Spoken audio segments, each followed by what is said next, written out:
Ho ho ho. Oui, oui, oui. I don't know why I'm being French when we are supposed to be English colonizers. This filthy English. They went back to French. Banishers, ghosts of New Eden. La da doo, la da doo, la da da.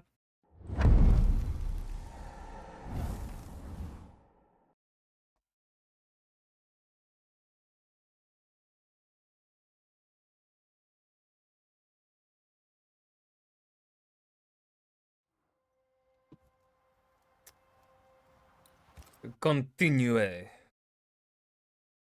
feel like this is a little too. Whatever. My hair will be my hair. Alright, we must confront Caleb.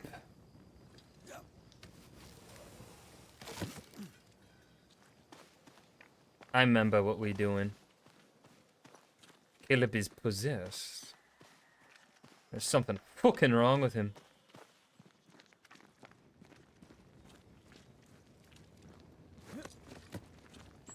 That. Oh shit. Just go straight. Oh, this is a decent sized day. I think.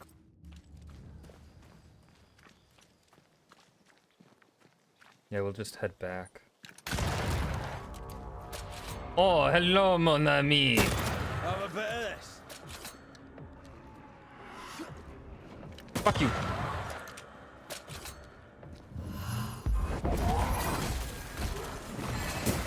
This isn't over yet.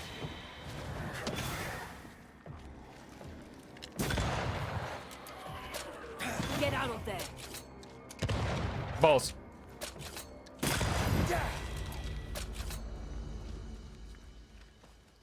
That's all of them? That is all of them. Très fantastique. Oh. Like a fucking earthquake. Like what causes this? This ain't natural.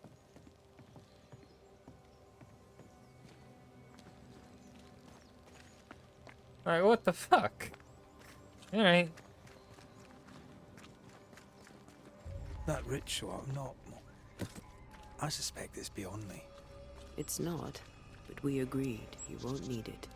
Besides, Caleb's work was poor. Your work is good. A ritual like that. Good is not a word that comes to mind.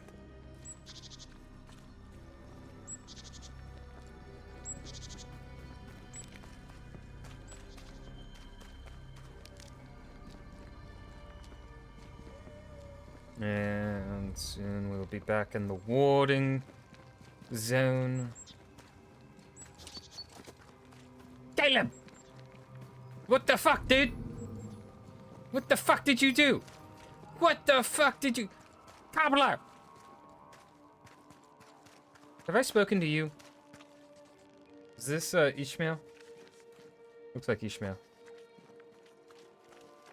Hush now. All is well. Nothing bad will ever come to us again. Hold on, can I see him through? No. Oh, wait a minute. Is that is not how the house actually looks on the inside. No, it is. Shite off. No. We've been to God's Acre. Quite a tale it told us. You're not Caleb, are you? Or at least not entirely. Ah. Can't fog you. Alexander Watson. Okay. Long time. Okay, so I was partially right. Wasn't Caleb we were talking to, but also still not Alexander.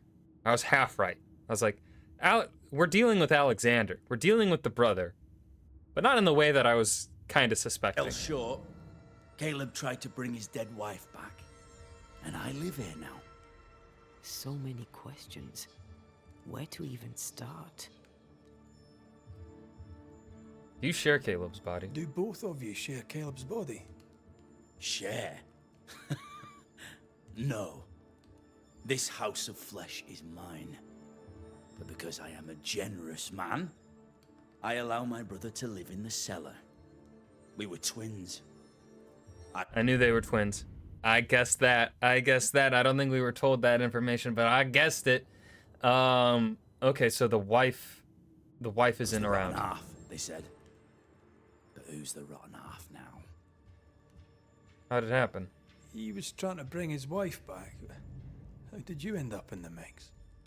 Caleb made a fine cobbler, a poor brother, a worse husband, and a truly terrible witch.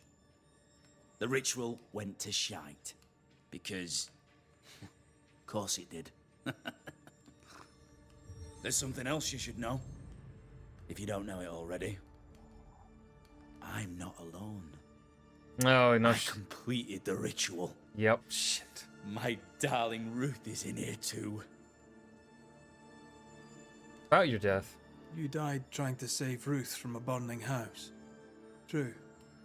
True. Where was Caleb? And where was Caleb while all this was happening? He was there. He stood rooted in place, frozen in fear. And then it was too late. He could do nothing but watch us burn. Caleb's name was ruined then. We're just putting the boot in. Caleb was no saint, but this is hellish grim. Does he deserve it? Aye, he does. And it's not like I killed him. It's got a point. He's alive in here somewhere. Watching me ruin his name. He can hear me now. Destroying his reputation. As I had to hear him destroy mine when he painted me a fornicator. How nice. He took our love, Ruth and mine, and killed it. Now our love's reborn, and he can do naught but sit and watch. Caleb was a cad. Shite on him. Let him suffer. I want Ruth's opinion. We've gotten everyone's opinion but Ruth's. Ruth is crucial here. Ruth will help me understand who is the good brother. She clearly chose one over the other for a reason. But what was the reason? Like, is Alexander just delusional that Ruth liked him back? And he's still in death delusional? Or was Caleb truly a shitty husband? And Ruth went behind Caleb's back and slept with Alexander. You used the ritual to bring Ruth's spirit into Caleb's body. Why? Love moves a soul to strange endeavors. I don't believe it. We deserve a better life. I set myself to claiming it. What of Ruth's desire? I understand your anger. More so your desire. But what of Ruth's? Did you consider what she wanted? Caleb stole a life from me, but he also stole Ruth's voice. She shrank beneath him. Of course she wanted a second chance at life. I don't believe him. I'd like to hear this from Ruth. Yeah. May I please speak with her? No! We've carved ourselves out a little happiness at last. Okay. I'll not have you break it. Yeah. Please, leave us alone. No, Give us Alexander. this. We need to speak to her, one way or another. If he won't tell us anything, perhaps the house Ruth died in will. You're well placed to see Oh, what goes on around Let's gossip. here. Help me out. Have you seen anything noteworthy? I've made a point of keeping people away, but I seek things. And I take note. God damn it, game. Amy Haskell. Any thoughts about him? The Haskell boy? What about him? He's weird. Talked with Caleb about nonsense. Both of them were full of shite. Tell me about the governor. What's your take on the governor? My brother gave him the Glad Hand Act, and the governor lapped it up. Haskell's opinion of himself is far too high. To win his favour, you need only prop him up. He dragged my name through the dirt. Shite on him, and his so-called eloquence. What use is a silver tongue when your heart is yellow. About the settlers? Tell me about folk here. Who stands out for you? What think you of them? What think I of they who shunned me? Gulled by my black-mouthed brother. What think I of malicious fools for whom I had to die to be redeemed? I'd say a curse upon them. But 'tis too late. The curse has already come. And the colony. How goes the settlement, would you say? It's going to hell in a shitting handcart. Not that I care, mind. But there's sport in guessing who shall live and who shall die. Hope they find that witch, though. Can't have witches about the place doing the devil's work. It says the fucking ghost haunting a corpse. Not a corpse. It's haunting his own brother with the ghost of his lover inside as well. Get the fuck out of here, Alexander. You I'll be hippie. leaving you alone for now. Alone? Not really. Hush now. All is well. Nothing bad will ever Ruth come and to us again. Alexander are having an affair in her husband's body. Plain wrong. I can't find an angle with that isn't just plain wrong. Something feels wrong. Something about Ruth. If we find the ghost tie, we can talk to her. Burn down house. Yeah, I don't believe.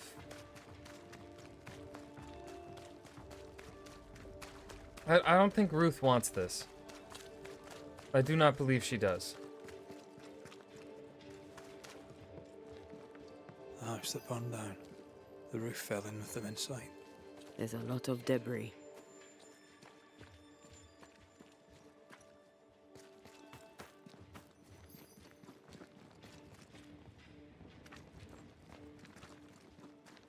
Beware. Wards. The ghost wards feel far away from here.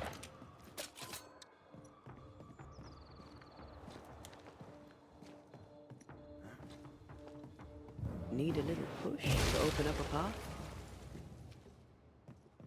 Okay, I knew we'd be told to destroy that one.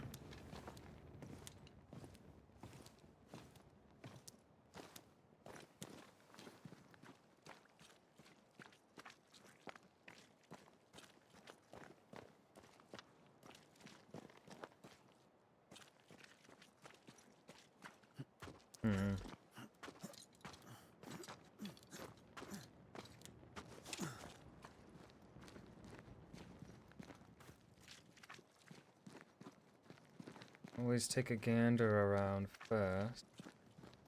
Let's see. I'll be clearly moving this somewhere. Probably. Oh, I see. It's supposed to go inside though. Oh, never mind. Hold on, back it up. Back it up. I'll shoot it from here. No, I cannot. How can I do that? Oh!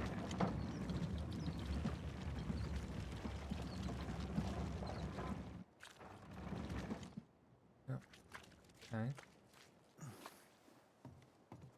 Hello, secret chest. Give me your secrets.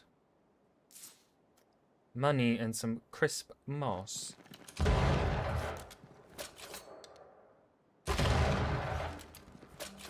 I don't believe... No, that is not the right... Okay.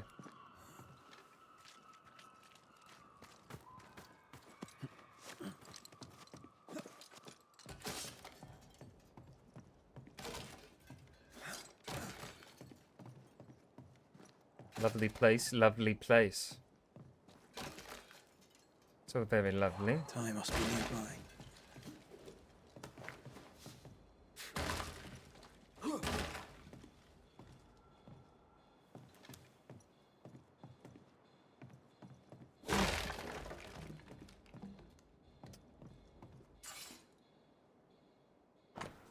A beautiful homemade illustrated compendium of the birds of New Eden. Complete with feathers found to match the drawings. Complete? Not quite. 2 pages are missing feathers. Bonebreaker crow and herring gull. This work shows real sensitivity. Caleb? Maybe. Not Alexander. I suspect we've just learned a little about Ruth.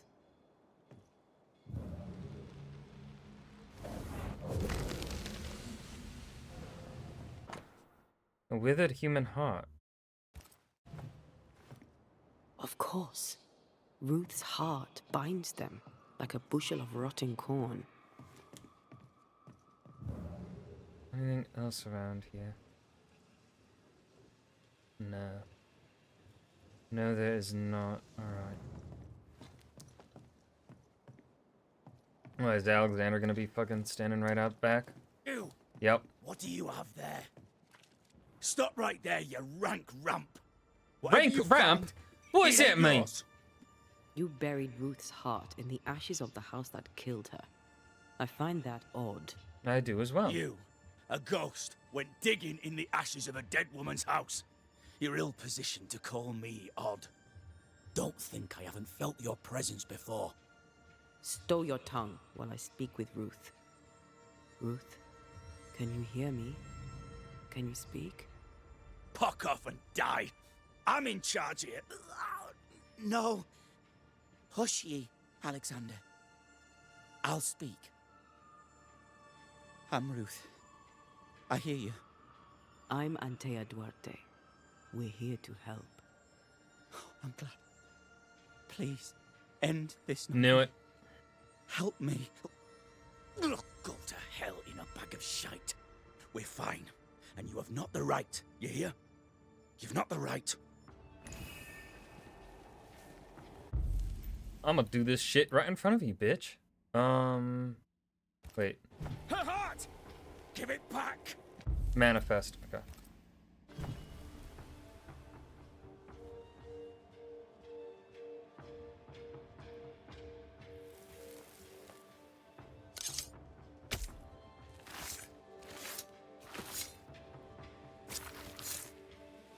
He come foolish is hookum.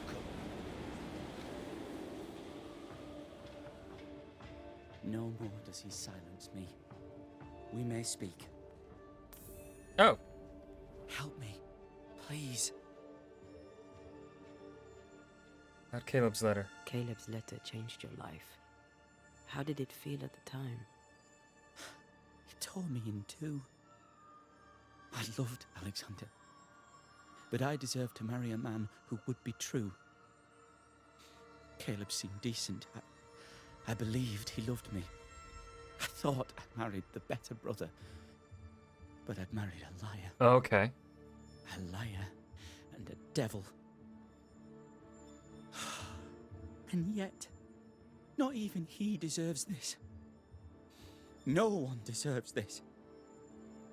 How did Caleb treat you? How did Caleb treat you? With adoration. I was an idol, worshipped, yet unloved. He was the sculptor and I was the statue, smiling down, unmoving from my pedestal with nothing to say. Now I'm sewn into a festering sack with the quivering remnants of my husband and the angry ghost of his dead brother. Please, let me out. We taught Caleb the ritual. Who taught Caleb the resurrection ritual? To say it was taught would mean he'd learned it. He read it off a page. As a sorcerer, Caleb makes a fine cobbler. The thing about Caleb, he was a good listener. As he worked, clients would bend his ear. The Haskell boy, for one. As Caleb pinned the governor's shoes, young Lammy would talk magic. Nonsense, really. But Caleb was listening. Lemmy Haskell. Wait, Lammy Haskell gave Caleb the resurrection ritual. After Lammy mentioned the ritual, Caleb became obsessed with it. He begged. Lammy, in his misplaced generosity, gave it. Caleb was intent on dark work. Lammy furnished written instructions. Ruth, Your husband Caleb's botched resurrection ritual brought you back, but allowed his brother Alexander to take you hostage. Once we deal with the Watson brothers, you shall be free to ascend. Do what you must. I'll suffer it if it leaves me free to go. No! We can stay. Please, Ruth. Let us stay. Look at you. You're counterfeit, a sham of a thing. Your so-called life is no life at all. Caleb lied and stole your love. But when the time was right, you lied and stole his body. We're ending this nonsense now.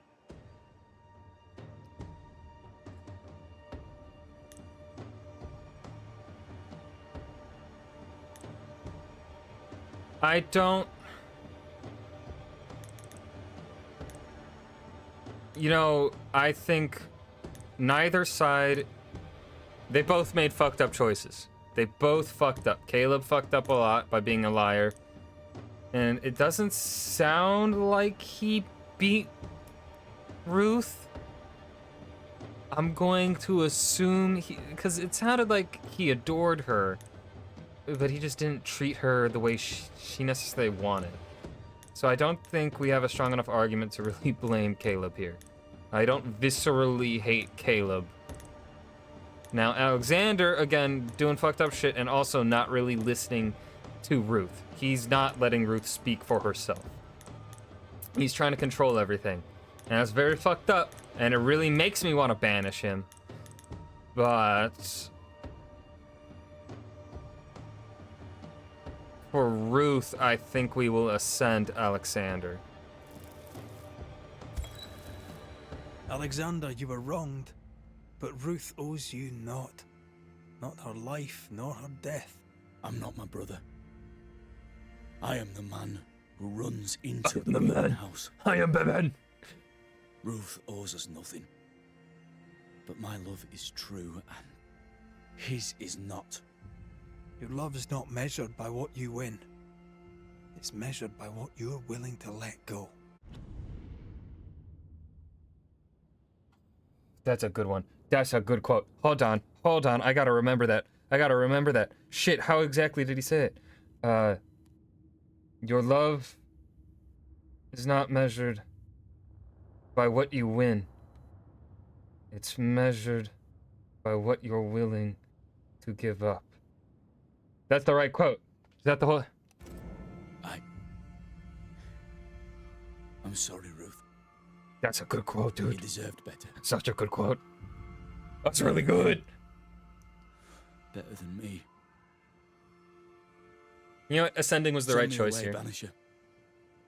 Let the devil stoke the flames of hell for me, and we'll see if I burn. Take your head out your arse, you're not that important. Right, hold still, both of you. Let me pry you all apart. Fucking red, dude. I love that. Farewell. Calm down. You're not that fucking important, my dude. Stop inflating your own ego. Oh, that's funny. I love... Okay, that was great. Bye-bye, Alexander. Now I get to deal with Caleb. That should be fun.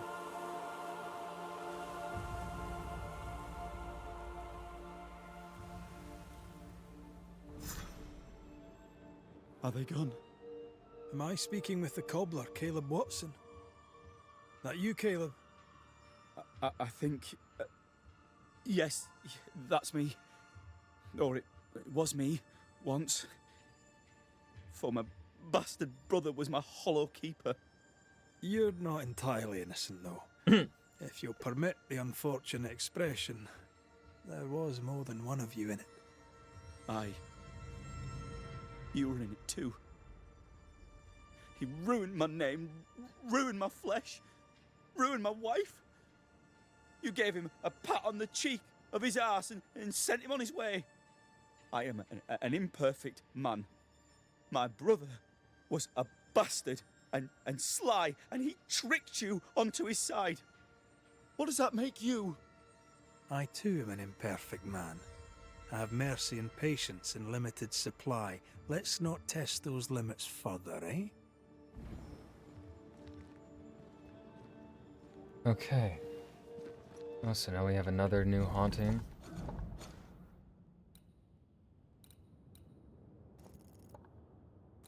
Just report straight to the governor. Cause I kind of wanna. We've seen some horrors, but that, This is the work. you're right. There's nothing I'd rather be doing. That was something. Don't take it to heart. Their choices are not your business. Our choices are my business. And their consequences too. Don't waver. We could win a battle, but we can't win the war. Nobody should conquer death. And we don't want... She was audibly busy today. Wait. Spectral stains. Haunted house.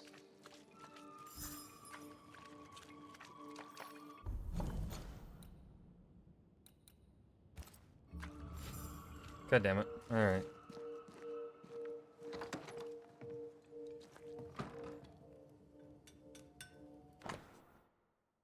Battle of Quebec. In October 1690, the city of Quebec suffered the greatest attack in the history of the French colonies.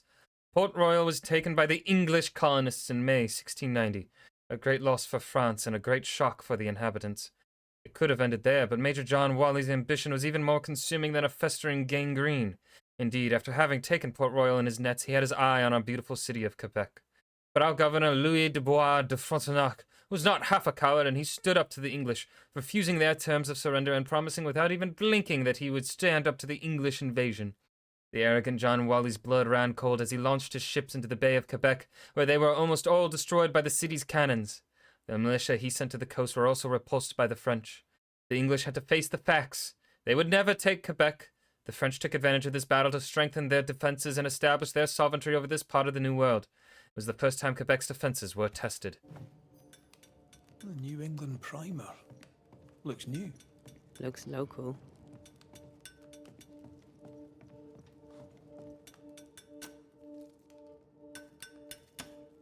Hallowed be thy name, Marcy. See, I want to know who the fuck is voicing it, because he sounds like such a villain. Our beloved angel, heaven sent. I'm looking it up. I'm busy. What do you want? What happened to your hands, Hugh? An angel came down from heaven and gave me the Harry mark Myers. of the Lord Jesus. We may talk about his good word, if you wish to hear it. Stigmata. That's surprisingly Catholic. I'll assume you did not mean that slander, but be warned, I'll not take it again. Oh, wait a minute. I just saw... Okay, I looked this up, and I saw that he was in Baldur's Gate 3. Who was he? Who was he? Who was he? Oh, I have a guess. Was he... I want to say he was the dude in Act 3 in the Wizard Tower. No, that doesn't sound right. Who are you in Baldur's Gate? Oh, he was a few people. And in Tharl Danthalon, I don't remember him. God, he's in a lot of stuff. Of course, that makes sense. He was in Dragon's Dogma.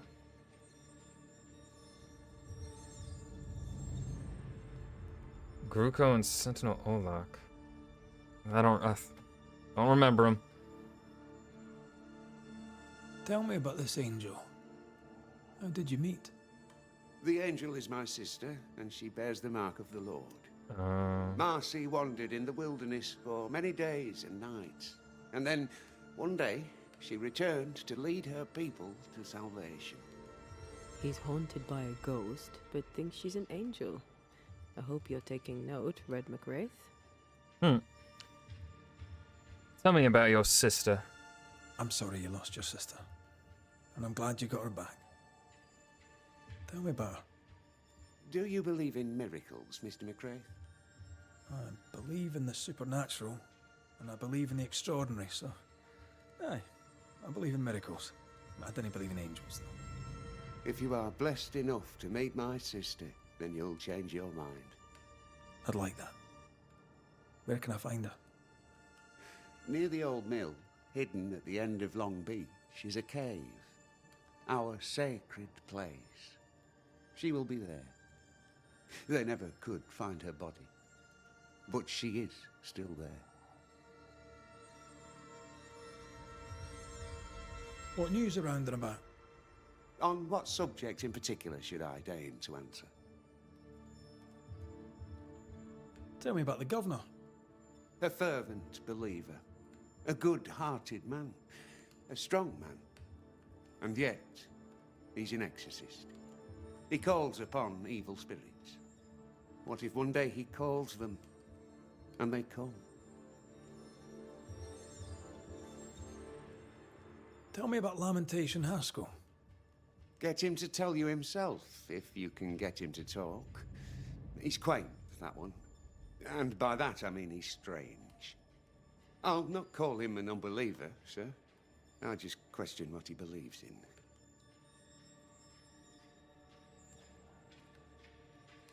How's life in the Harrows, then?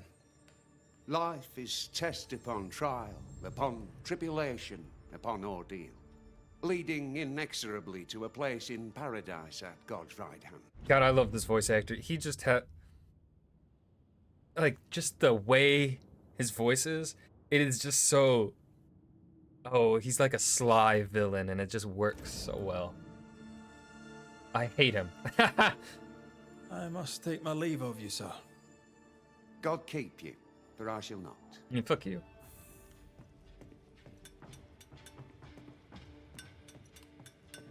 Reach the old mill. I already read those.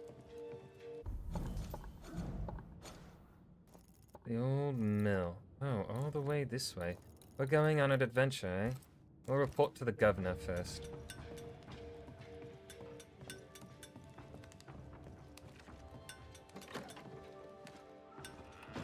If Hugh puts his faith in his sister's ghost, he's a fool. He's looking to his faith to give him answers. But he's looking in the wrong place. Alright, I'm gonna be right back because my dinner is almost ready. It's about to be ready. So I'm gonna go grab it. I am hunger. I hunger. But yeah, I'll be.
Right.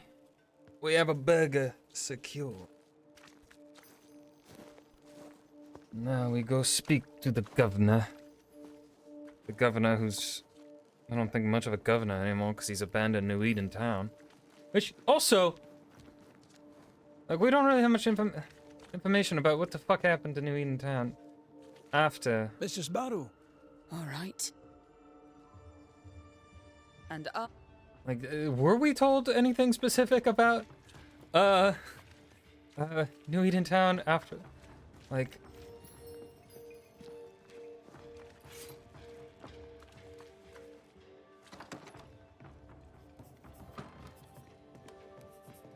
Have I searched this house, this room? I've searched the house, but not... Governor. May I help you, Mr. McCraith? This is an unusual case. I have to admit, this is an unusual case. Yes, but have you solved it? I believe so. But the culprit was not responsible for the plague. At least not directly. Have you found the witch or have you not? Someone here has been dabbling in some dark magic. I have the name. So, what are you waiting for?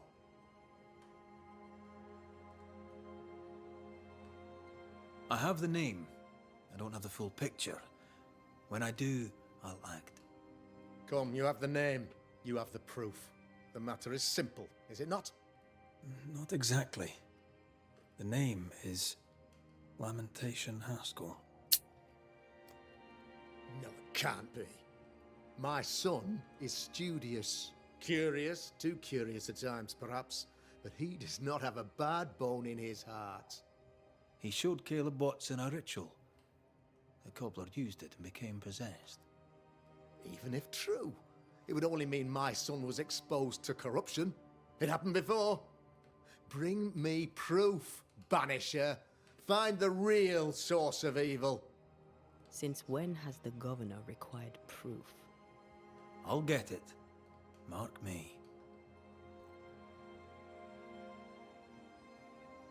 I must find your son, Governor. Sooner rather than later. His interests take him hither and thither. If he isn't here, he must be working on the outskirts. He's been sprucing up one of the abandoned houses there. I ordered them emptied when the sickness hit. Here, take the gate key. Go there. See for yourself. You're wrong about him. You're wrong about my son. Needless to say that I count, of course, on your discretion. Of course you do. Well, fucking course. He was quick to condemn till it was his own son on the block. I was literally about to say the Who's he damn really same damn thing. protecting? We'll bring him the proof he wants. If the boy is guilty, his father may not be able to protect him. I was like, damn. From what I've heard, you sure hung, you killed Deborah pretty fast.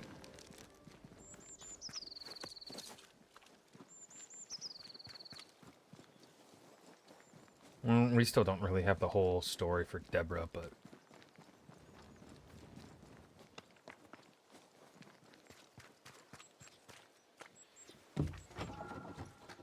Lemmy! It makes me want to say Lenny! Oh, Red Dead 2. I have such complicated feelings about Red Dead 2, man. Ugh.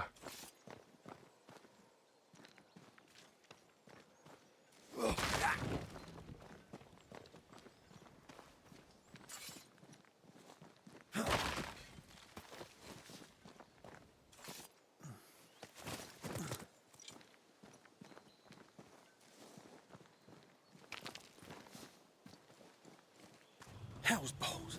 What happened here? Something's emanating from under there. No wonder Under this where? place is off limits.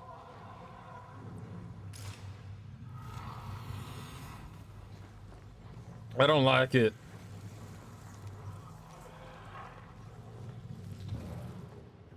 Oh, it's real fucking haunted.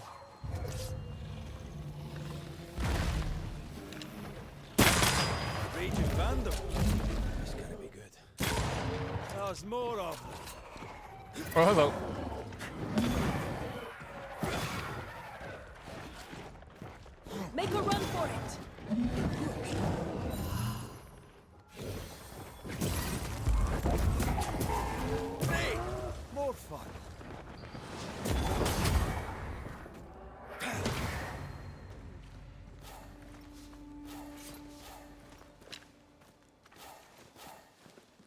See, the switching back and forth just isn't as snappy as I want it to be.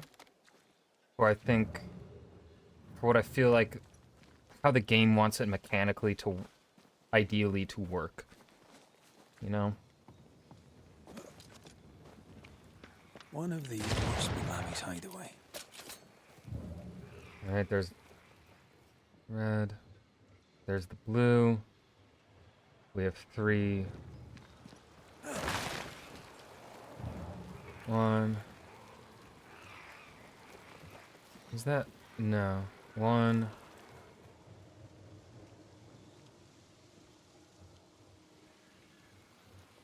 Maybe it is. Wards, think you can fend for yourself? Okay, so I do need to...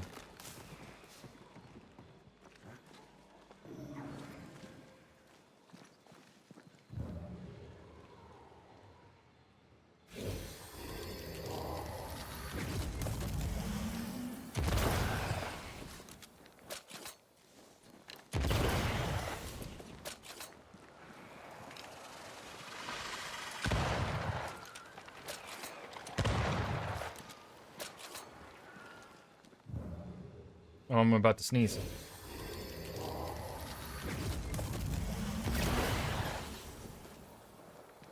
All the steam up. Okay.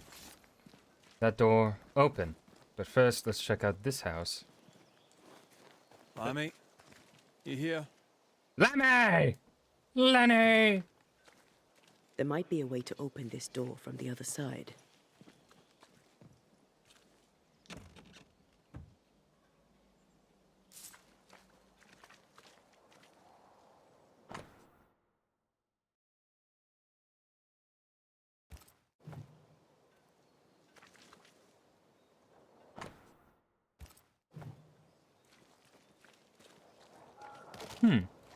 Intriguing. Also intriguing. Shit. Shit. You were studying botany. Why botany?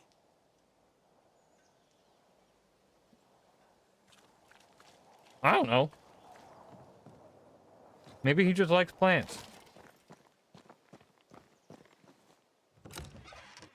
Maybe he's trying to figure out how to grow some good smoke stuff. You never know.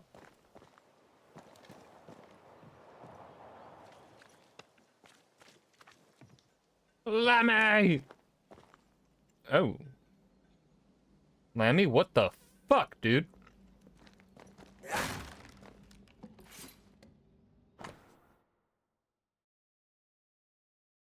Okay, talking about common raven.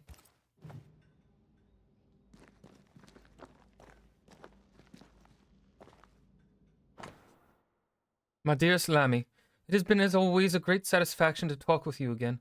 I love your enthusiasm and wit. You remind me of me when I was your age, so eager to know more about the greatest mysteries of our world, of all worlds. I only wished I could have stayed longer, but I must go back to Providence. Until then, here are some quick notes I throw at you to quench your thirst. Some of the meager research my humble self has been able to gather with time and patience. I believe it is fair to admit we know nearly nothing concerning the dreadful Aralu, only the rarest writing dare to talk about. Is it the mythicized hell only the boldest dare to travel to and come back alive? Are all these almost forgotten tales fragments of an unveiled or lost truth? I truly cannot say. But I know this, my dear Lammy, you and me are like Orpheus, ready to cross the forbidden waters and bring back the only fiancé we really cherish. Knowledge. To map these uncharted lands, to pass the threshold and bravely walk those forbidden deserts and icy rivers only the maddest poets sang about. See what stand beyond and come back to dream some more about it. What a thrill, my young friend, what a goal. If only I was younger, just like you, I would follow you in this untold journey. For now, I can only advise you to be careful. Yes, the threshold between our world and the other side is thinner in New Eden. That does not mean it will be easier to travel there. According to some of my research, some already tried in this area. Petty warlocks and puny witches.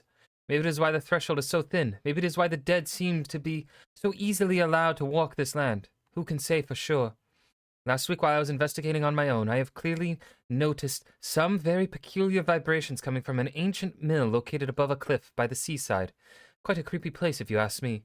If you were to investigate further into the possibility to find a threshold to the mythical Aralu before we meet again, this could be the place to start. But be sure to be prepared, my dear boy. My old heart could not bear to lose another promising and beloved colleague. Until we meet again, I can but advise you to keep all this secret. As blessed and gentle as they are, too many of your local friends would not welcome the kind of knowledge you and me both share so cheerfully. Etienne. Araloo. Mean anything to you? Not a thing. You mentioned an old mill. Seemed fascinated by the place. I feel like we've heard the name Aralu before. Or am I crazy?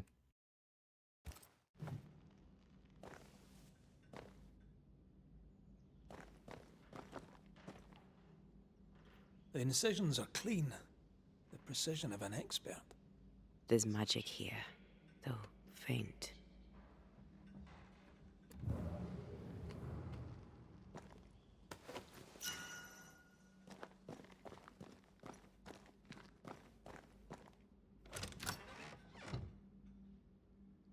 Nothing incriminating. Yeah.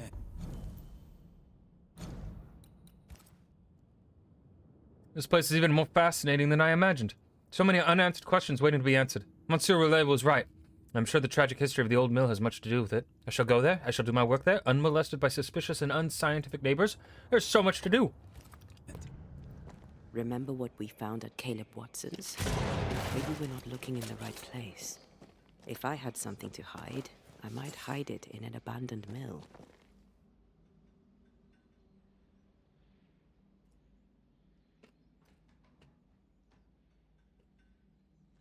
I'm fucking hungry, y'all. Hold on. Hold on. Okay.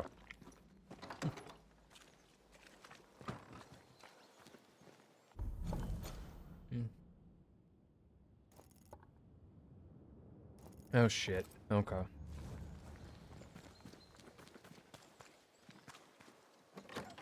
Wards, think you can fend for yourself?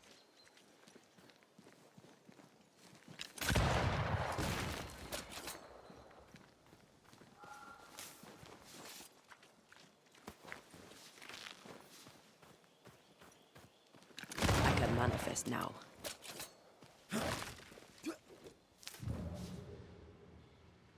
Let's see, there's something. Okay.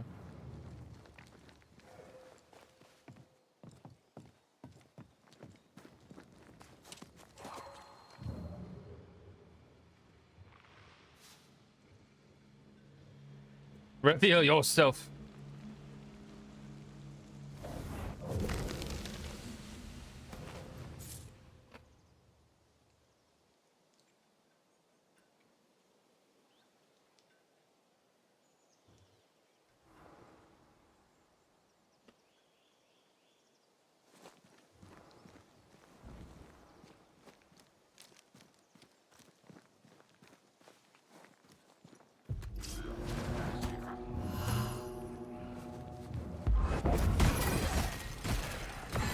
Catch these fucking hands, bro. I have another insight.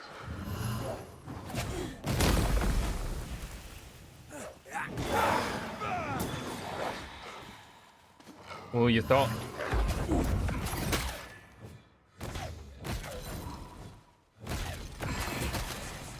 Sit down.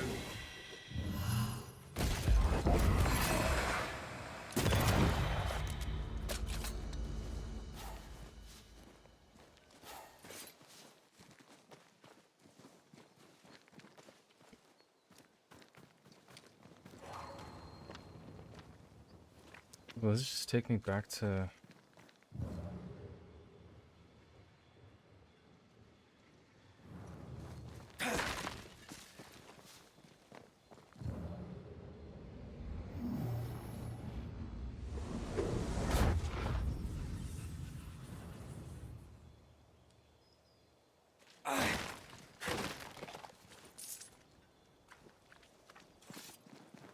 What? What?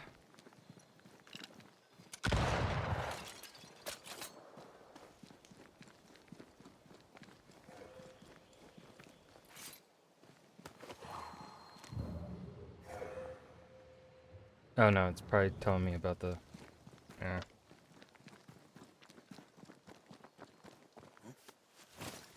Alright, hold on. Burger bite. Alright.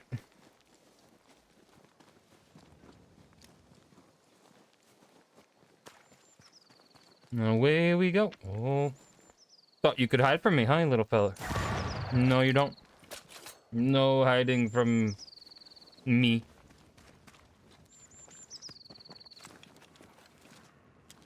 I was gonna try and do a play on words there, but couldn't think of anything.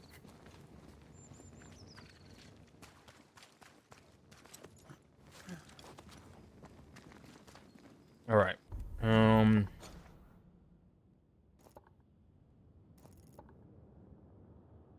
Could I either just follow the main path? Might just follow the main path.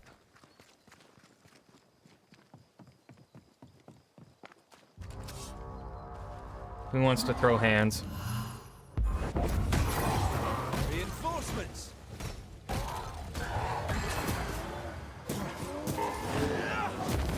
Think we missed it.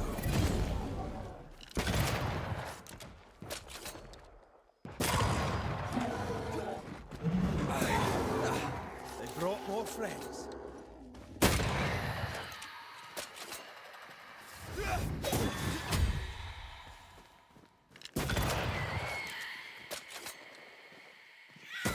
There's more of them.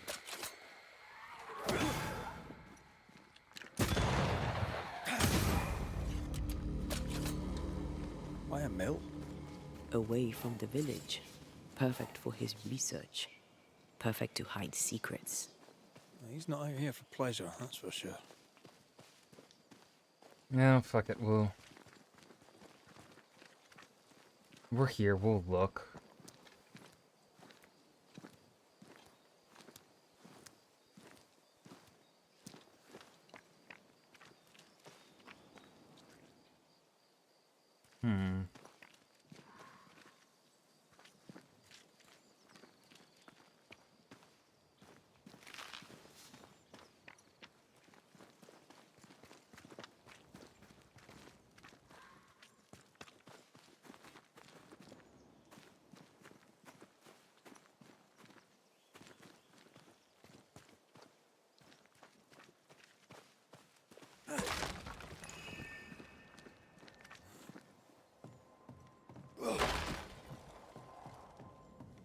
There's number 2. I don't think I have 3. Do I have 3? No, it's 2 of them.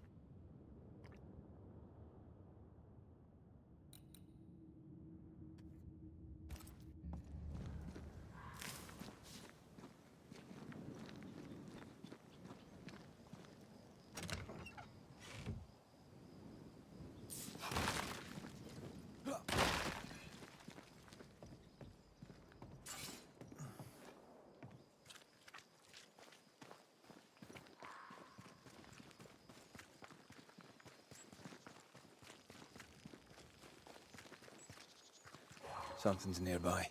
Where is it? Oh. What's nearby?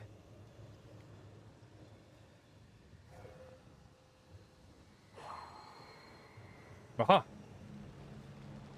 Reveal yourself.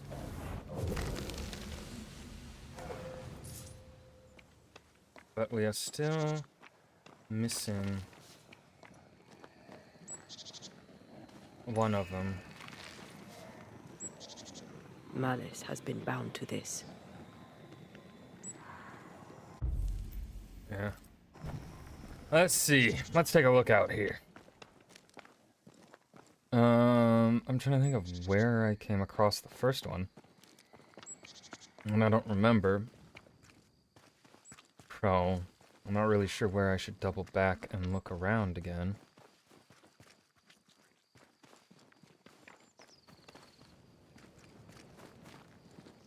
Nothing dangling from the tree. I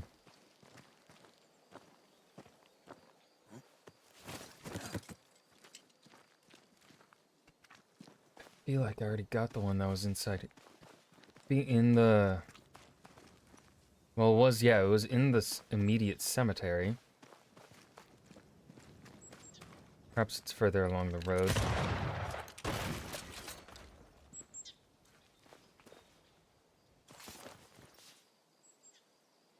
It's right. It's right fucking there.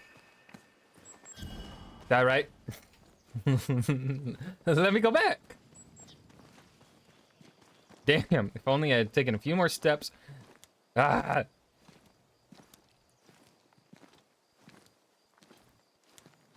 That's a little frustrating.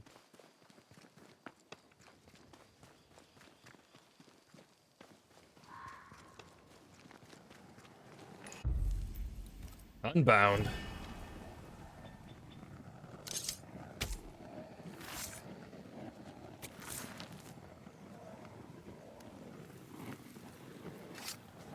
Strong you were, weak you now go.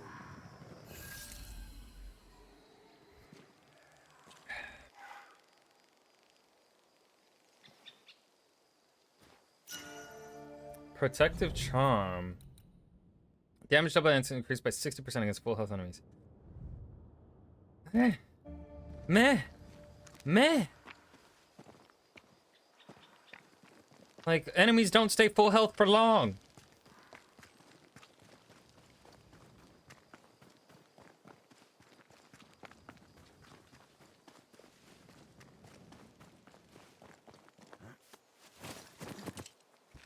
Lemmy! I'm on my way, Lemmy! As long as I don't, depending on how distracted I get, looking down other paths. Don't be screaming his name. I am screaming his name because it reminds me of Lenny from Red Dead 2. Lenny! Oh, that makes me happy. Alright. Lenny!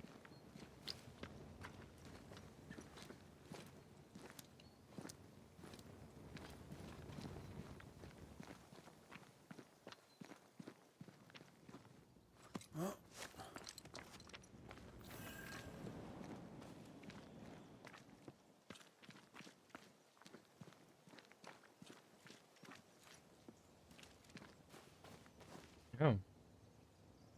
Haunted. Peaceful. Like home on a good day. No, it's hilly, mine. He felt like playing with the lambs. Blair preferred to feed them. And I was too busy dreaming. And you? Oh, I cooked them for dinner. The lambs, I mean. Oh, the girls were furious. Yes, but they weren't hungry.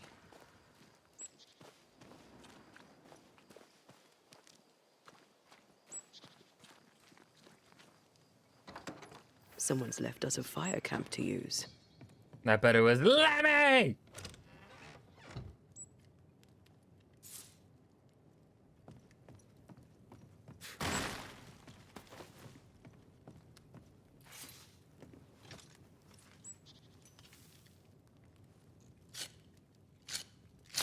You know what? I'll say it.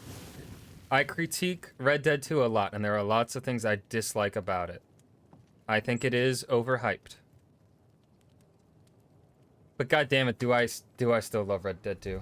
I mean, I've replayed it, what, 3 times, I think? On stream, I've played through it 3 times? No. Have I really played it? No, I think I've only played it twice. I think I've only played it twice on stream.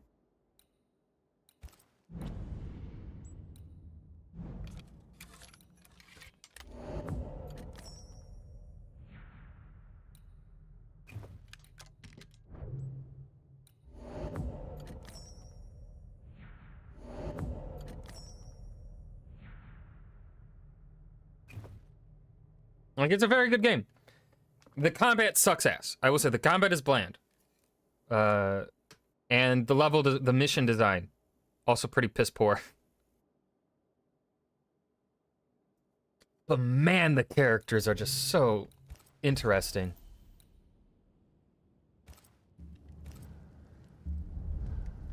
Like, if you want to learn how to write good characters, study Red Dead 2. You want to know how to write three-dimensional characters that feel truly three-dimensional. Red Dead 2. I mean, there are a lot of games you can look at to study for character writing, but Red Dead 2 is definitely up there.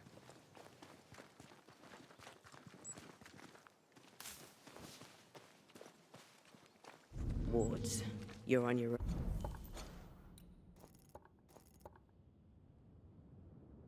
own. Something's here. I can't worry. Where's that damn ward? Where is it?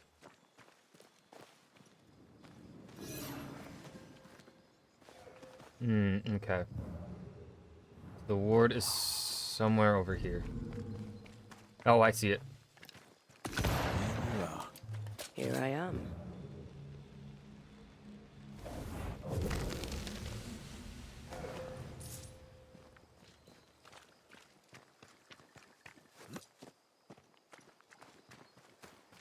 Who the fuck lives there? Oh, that's stuff growing.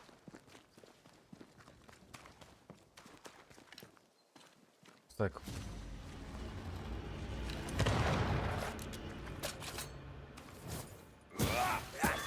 Reinforcements!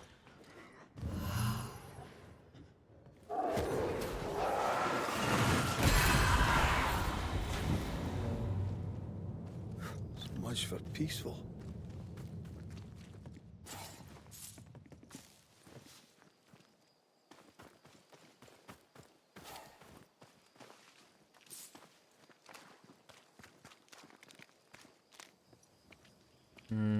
Sorry?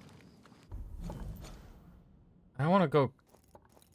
trying to get better about, like, not...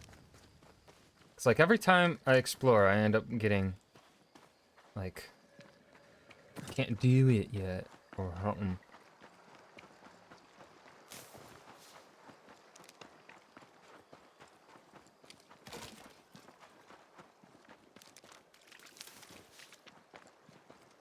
Oh, I see ye. Boop. Sniped.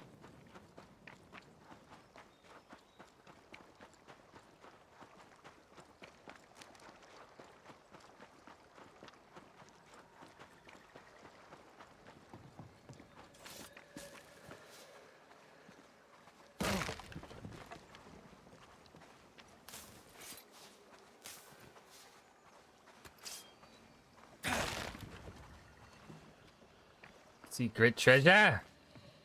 Secret treasure. Don't mind if I do.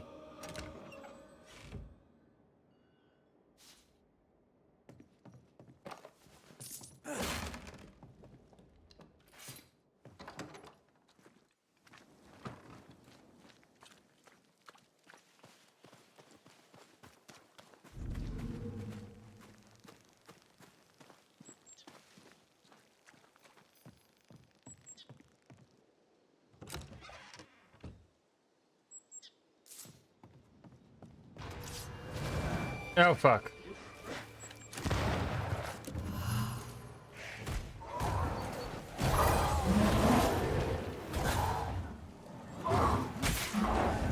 Bitch. I'm trying! The game won't let me!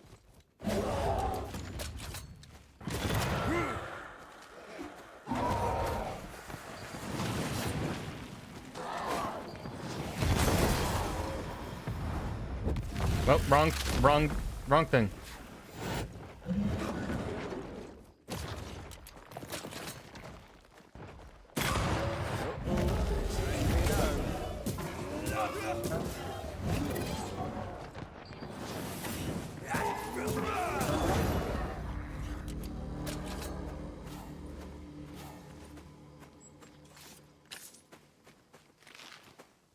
Anyways, that went super smooth. Super smooth.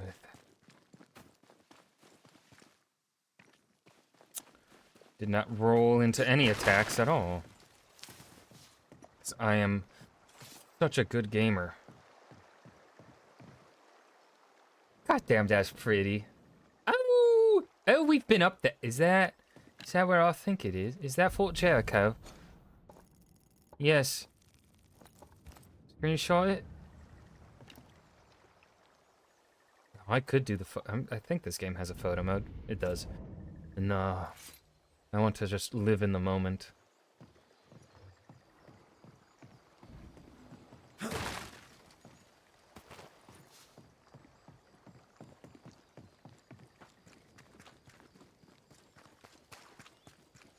Onwards.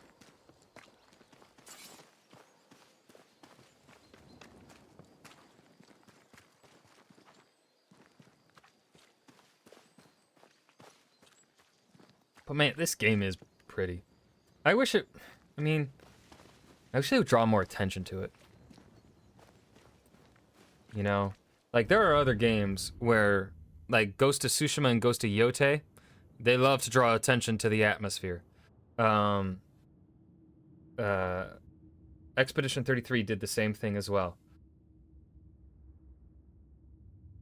Where you have the transition moment from one area to the next, and then they do the camera work to, like, they make sure you take a moment to admire it.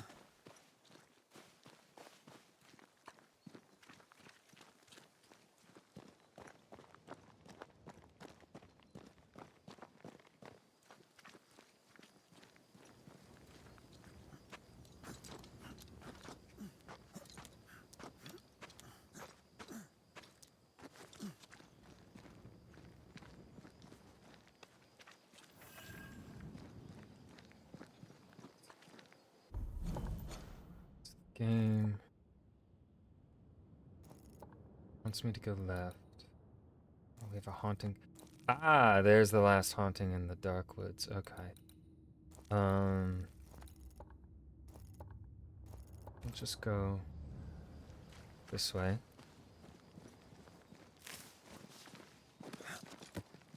Again, try and just stay focused. Destroy those. I can help. Watch out. Spectre position. There's more of them.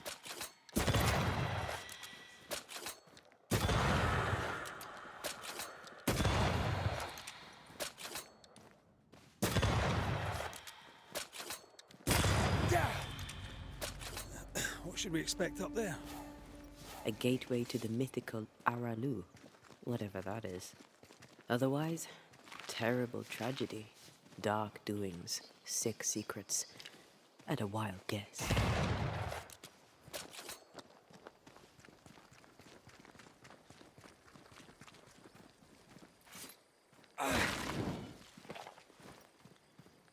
Key to the Gibbs Reserves. Reload with the one hand. They knew what they were doing. I'm curious. I want to, like, you know the story, like how Capcom designed older Leon Kennedy, and how they're pretty much just like, yeah, we asked the female devs working here, how do we make Leon hot as a 50-year-old man or whatever? What does 50-year-old Leon Kennedy look like? And also the same thing when it came to designing Flynn in Tangled. Right, that's the name of the character. Oh God, I love Tangled. It's probably my favorite Disney. No, it's my second favorite Disney movie.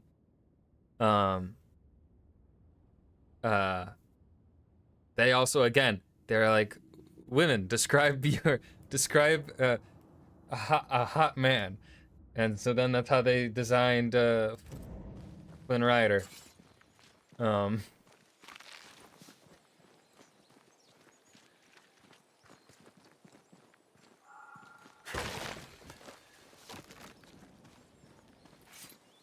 Yeah, I mean, I can see, like, it's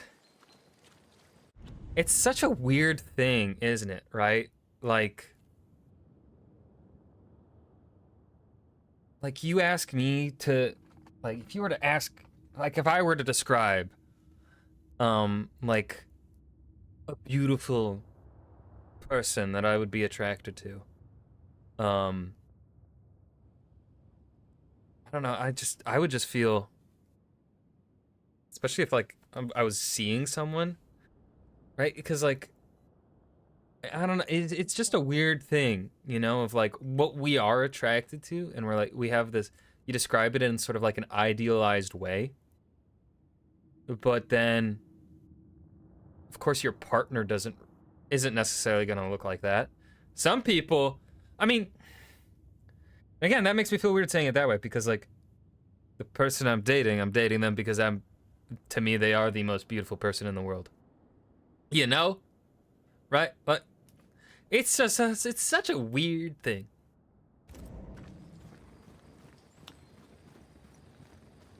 Fictional men stay fictional for a reason.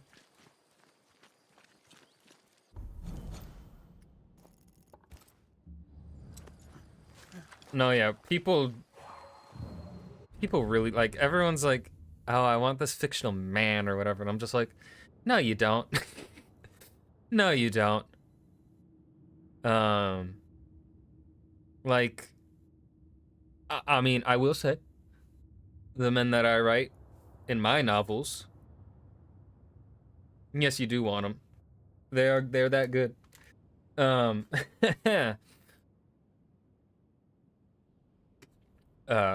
the non-toxic ones. They're toxic men in my writings. You don't want them.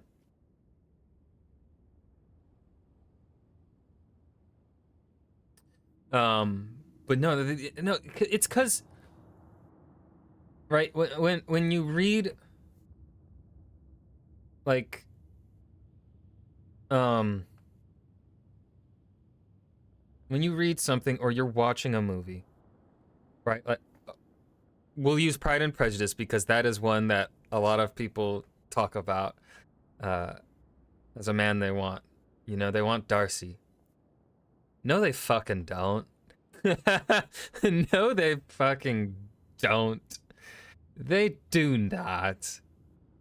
Like, they, and I think this might just be an epidemic of the wider, like wider societal problem that we have in the modern day with our access to the internet, right? Like people have this romanticize romance, I think, a bit too much. And I'm not saying that as someone like I am. You could probably say I am like when it comes to if I'm dating someone, I am very much a romantic person.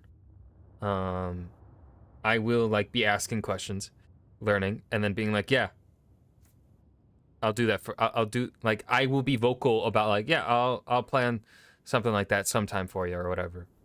Right? I will be like, what's your favorite food? I'll learn how to cook it.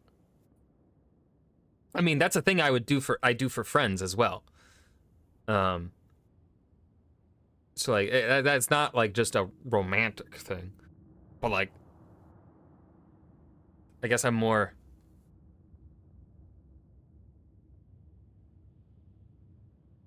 I mean, I'm not even like an access. I mean, I'm just I'm all five when it comes to someone I'm interested in. You know, like it's not like I don't know.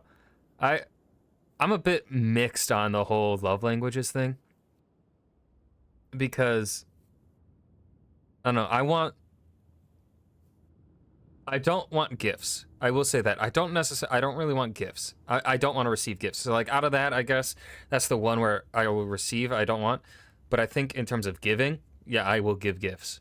If I see a thing that I know, like if someone tells me, like even just friends, if someone tells me something that they're really, really wanting and I come across it and I'm like, I can afford it at the time, or like it's that time of year where it's gift giving time or it's their birthday or whatever,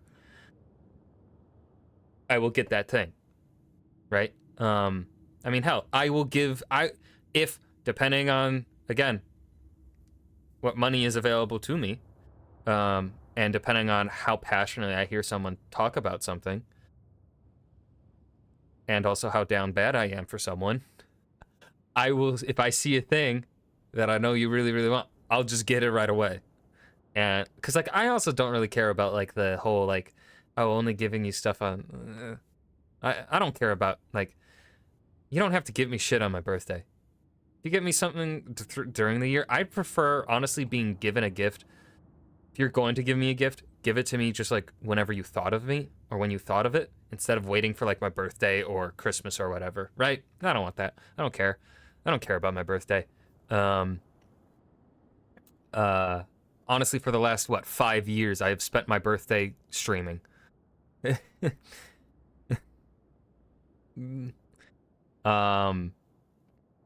Physical... I guess I would say when it comes to a romantic partner, I am much more interested in the physical touch side of things, more physical closeness, not like the sexual physical touch. I don't know why I'm diving so deep into this, but fuck it. You know, we'll have a moment here, chat and potential others.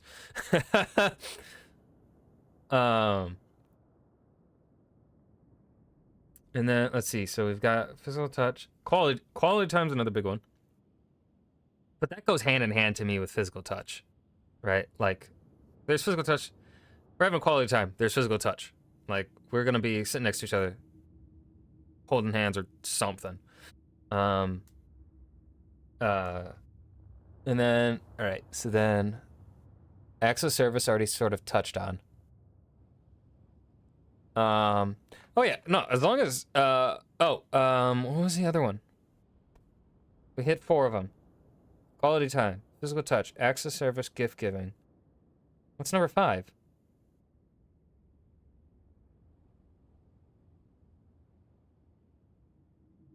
There's a 5th one. What the fuck is it? I am blanking so hard. What the fuck?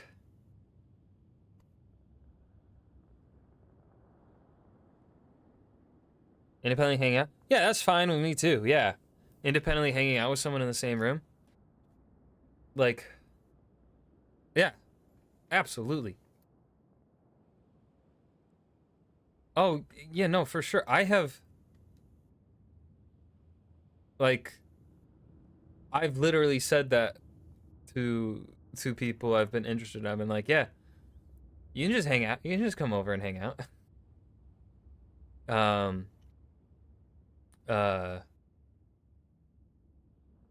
No one's taken me up on the offer, but I've offered it. Or I've talked about it. Maybe not necessarily offered it, just depending on shit. I really cannot think of the 5th one. What a sight to behold. Wasn't I always? Ah! I remembered! I remembered the 5th one. Words of affirmation. I am a man that does require, reassurance now and then. I don't need it all the time. I don't need to be overwhelmed on it. I will express affirmations to people I am interested in, though. I have no problem sharing that, being like, let me remind you how I feel about you. Which sometimes I guess probably, maybe could be overwhelming. I don't know. Because I'm very vocal about my own emotions. But, yeah. Got all 5. Yeah, no, all 5 are like I don't know. I don't really have one over the other, at least out of the main 4. Gift giving's definitely at the bottom, but like out of the other 4, they're pretty much all like, to me, they're all necessary. I think for a healthy relationship, partnership.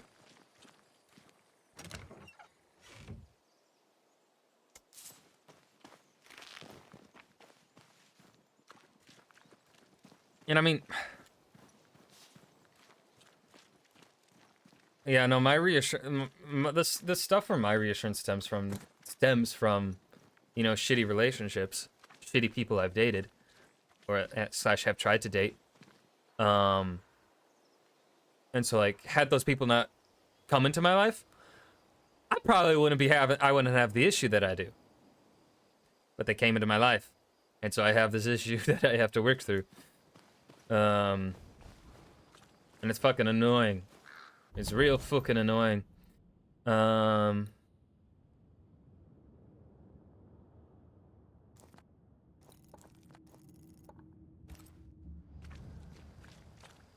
What else? What else?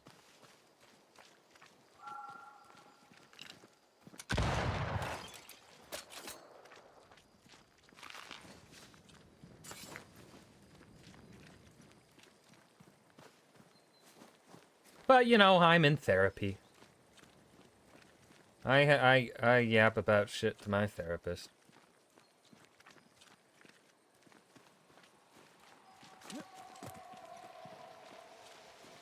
Though I won't have therapy this Friday. She was booked up. She was booked up, and I can't make it. I couldn't make it the other times she had openings. So that was a shame. I have to wait until next week.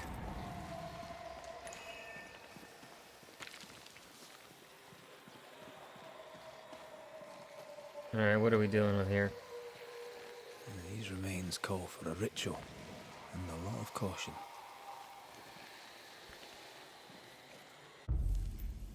Is it a manifest? It is. Turn out and turn up!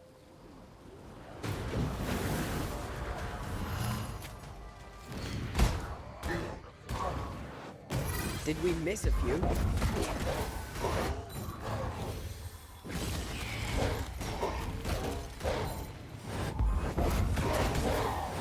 Oh, fuck. I have to do this myself.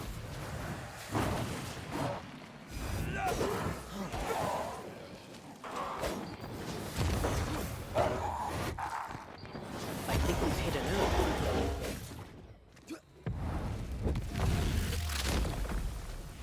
Away with you!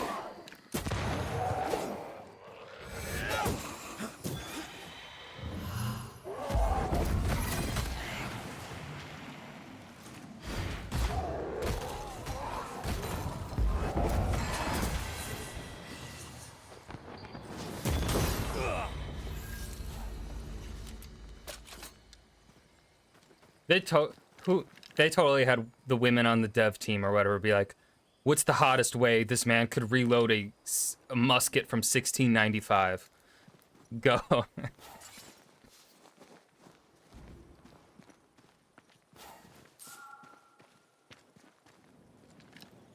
Or they had the men be like, what's the coolest way you can reload a musket?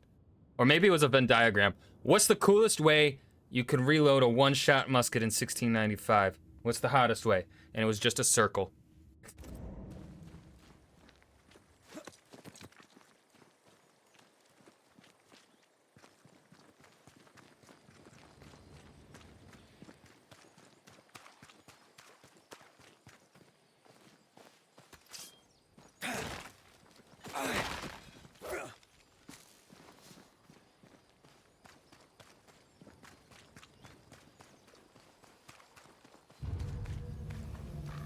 Bring out your dead.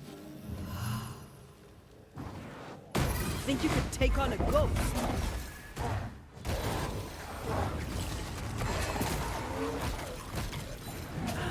Woo, woo, woo. Wee Highland kiss for you.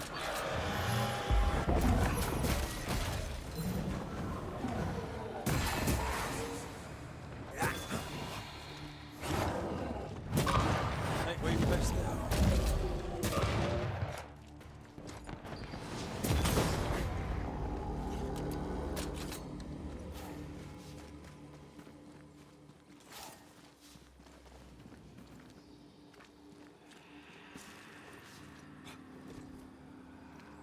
Oh, I see it.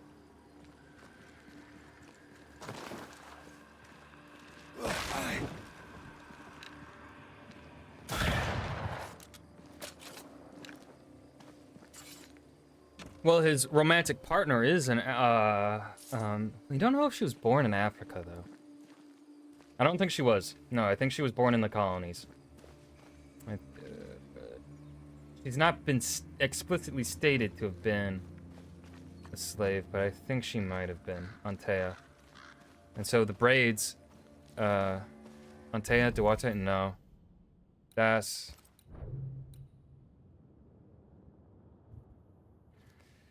She's gotta be, I'm thinking, Haiti.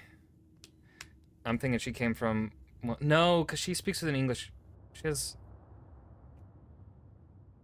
Jamaica. I'm thinking she comes from, I'm thinking she's from Jamaica, but I can't remember. I can't remember her backstory stuff. Yeah, Haiti would be French. And I think it was like an Englishman that took her. We haven't gotten the full backstory, I don't think, or I'm just forgetting it. Damn.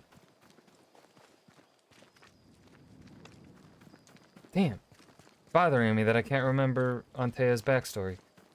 Like, we've really only gotten bits and pieces here and there.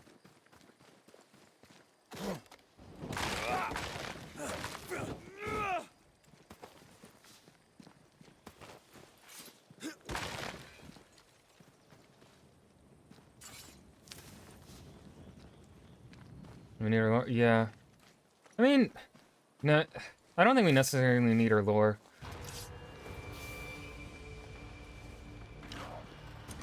Fuck.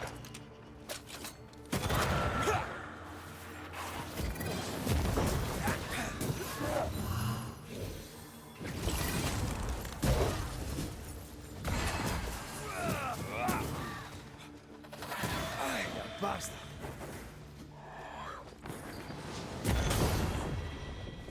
Like, the relationship that we see between her and Red is more than enough to have us question whether or not, to make us desire bringing her back and doing the bad decision of killing people to be selfish and bring our wife slash not our wife back to life.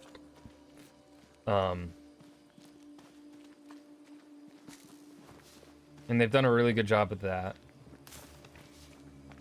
Though I will say, my one critique is I don't think they've, in terms of our haunting cases, there have been very few. There have only been a few out of these. Like two of them really, where I've been like, yeah, I gotta kill a human here. The human is so fucked up I have to kill them.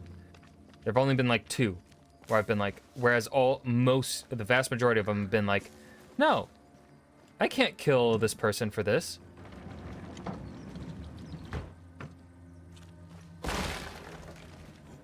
So I do think that's been something that the game has not quite hit right. I think they could have done a better job of making things more questionable.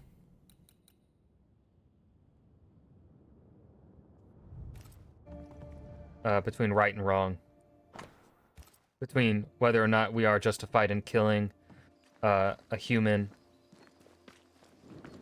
or not.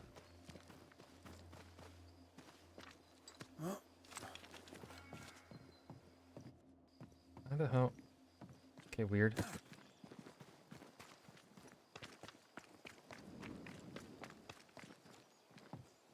But yeah, like the vast majority of these, I have not felt any sort of desire to be like, yeah, no, I'm gonna kill a human here. That's just the one misstep I think the game has done.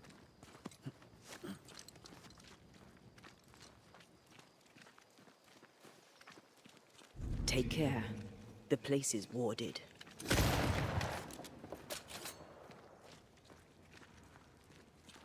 Well, see, my thing is, right? I think killing baby Adolf is actually a morally wrong thing. Not because step thinking, but it's because baby Adolf, that's not where the problems begin. Right? Like killing Adolf later in his life when he starts being problematic, right? That's when you gotta But like, there was no guarantee that anyone turns out the way they are. That's through environment, and the people you are around in your life. I would take baby Adolf away from his fucked up family and give him to a more loving family. Raise him away. Put him in a good environment where he will not become a fucking genocidal piece of shit dumbass who's hopped up on a shit ton of drugs. You know? And also teach him how to draw, make better paintings. Because his paintings are kind of bland and flat. Just saying.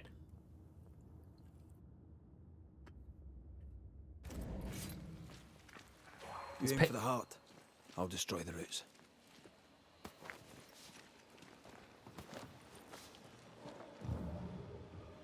Like once I got better at looking at art and like analyzing it and seeing what makes paintings good paintings, I look at those at Hitler's art and I'm just like, okay, it's fine. It doesn't really stand out though. It's nothing like special. All right, so let's see. We've got 1, 2. There's a third, but where is the third?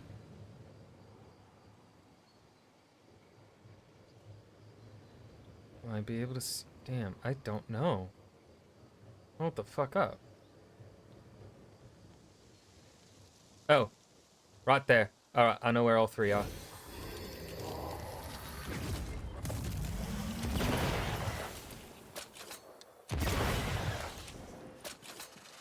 Farewell, weed.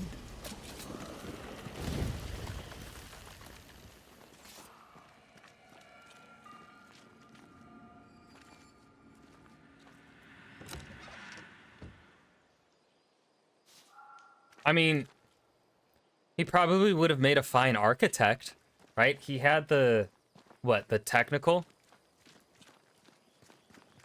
Right? He had the technical prowess. Yeah, I'm not sure. I never really looked at his work on a... I just don't... I don't want to... It's the bad man's work. I don't want to look at the bad man's work. I had to give enough lectures while studying history on Hitler's rise to power. I don't want to deal with the bad man no more. I'm tired. I'm tired, Grandpa! I'm tired of talking about that fucker.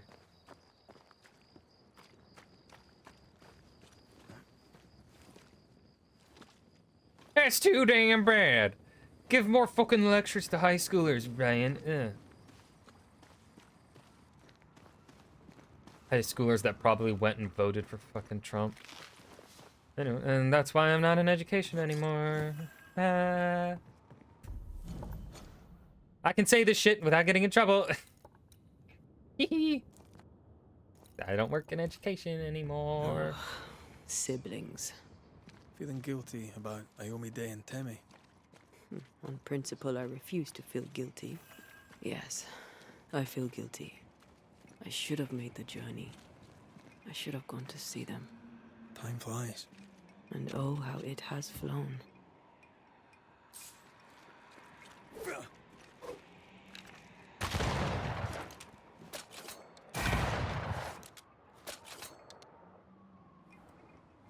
I'm trying to process how he's actually... Him doing that is him pushing the powder down, isn't it? I don't think it works that way. Does it? Can it work that way? I don't think it can. I don't think gravity works. I don't think the gravity is like that. I'm just now putting it together. I'm just now actually analyzing this.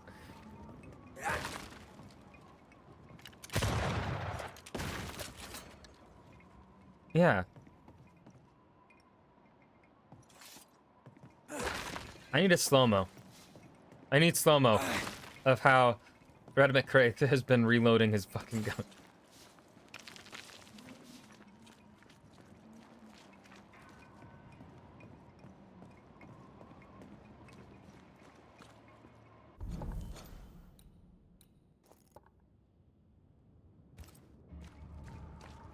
Looks derelict.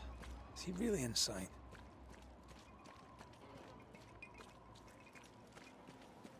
Oh, shelter with a damp and itchy straw bed. Just how I like it.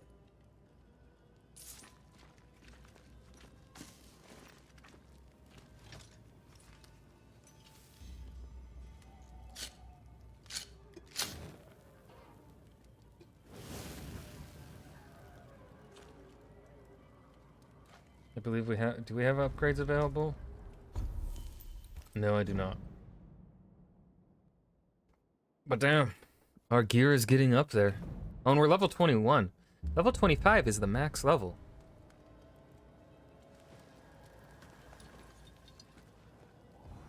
The more you know. Before we find our way in there, I want to explore first. Oh, hello, corpse. Oh! Oh! Oh, you're a real fresh body. Hey, Lammy. You want to explain this? That's a new body. That's real new. Lammy. Lammy. I am now concerned. And that's on environmental storytelling. Well, I guess we'll see. We'll see if they do anything about that. Alright, we gotta find Lammy's fucking wards that I can get inside.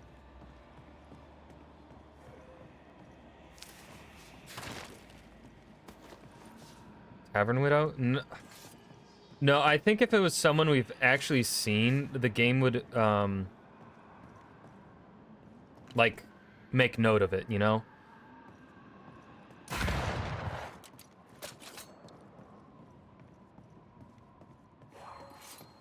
Sorry, not this time. Where is that damn ward?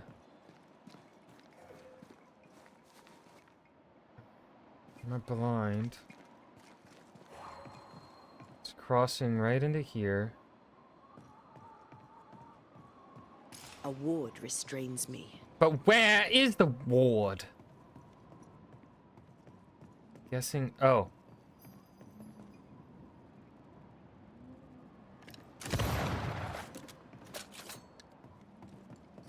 Where the hole in the wall is, Ryan. Shall we? Lemmy! Oh, we got a runner. Oh, Lammy, are you being creepy? Don't be creepy, Lammy. Lammy. Guess we're not going that way. There should be a way up here. Lammy, please don't be weird.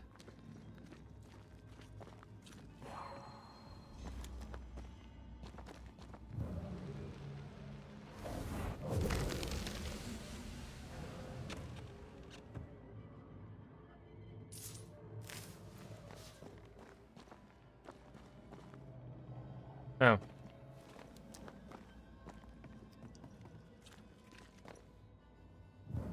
Oh. I see it now.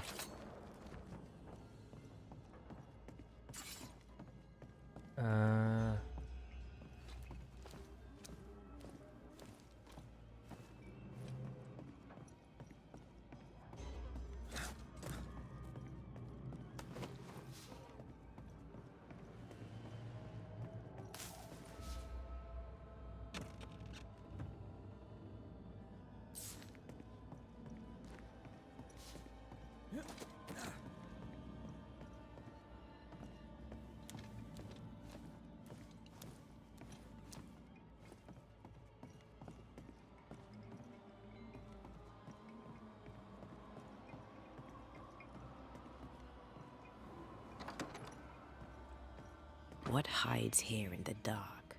Come out, come out. Don't be don't make it creepier, Antea. That was it's you saying that made it a whole lot creepier, dude. Collection of studies about the void. Oh, god damn it. He is a fucking witch. First symbol, drawing ineffective. To be paired, perhaps, with another symbol to double the effect. Absolute failure. Works if weakly. Fourth symbol, try this. An attempt to translate the lesser Palingenesis ritual into common English. Looks like Lamy was trying to translate some sort of ritual. Not any ritual. This is the lesser palingenesis. I guess no one warned Lamy that grimy reincarnation rituals were not without risk.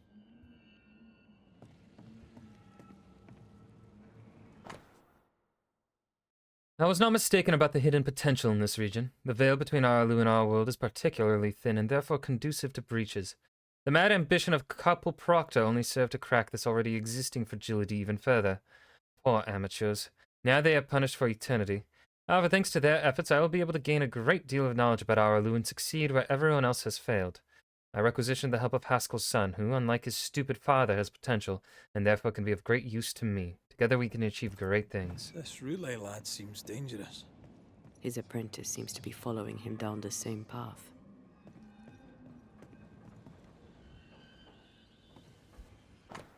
The Book of Lesser and Major Affirmations by a gnome, that name. So, what are you hiding in here, evil spawn? Glancing at the original writing, Lamy's work was poor. No wonder the ritual he spawned for Caleb from those botched words of power went wrong. Unfinished Ghost Ward. More ghost wards. Someone was being extra careful. I can wait no longer. Father may preach or loll about with his select men friends in town, but words will not save these people. We have the power and the duty to act, not to cower with fear for our reputations. But Father has always feared the loss of reputation, to the point of abandoning his craft, leaving me to learn it in secret. For shame, if my father will not act, then I will. He doesn't speak well of his dad. He thought he was better. That's not a particularly difficult task, in fairness. No. We need to get to the top floor. Bet we'll find something. Okay, so I can move that. We're not going to because there's a thing outside.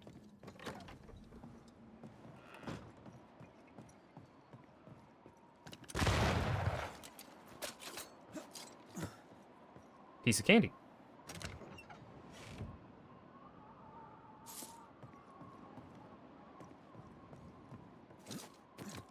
And now we can go about climbing up further.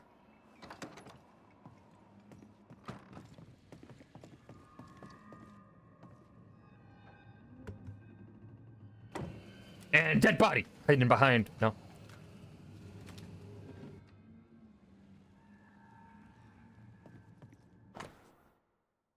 After long study of the book, Ethel, Anton, and I shall perform a resurrection ritual. Success in part. The pig lived again for several minutes. Ethel supposes that the sacrifice of 4 fishes, 1 chicken was not essence enough. Anton tells me he would gladly sacrifice the faithful to his own eternal life. Hope he does not mean me. It begins. Anton preaches eternal life. The congregation listens as bewitched. Ethel. Is this the Ethel from Bly Manor? This place has been a veritable Aladdin's cave of madness and horror. It's an abandoned mill, Antea. It's no Versailles. Okay, so I could drop down from there.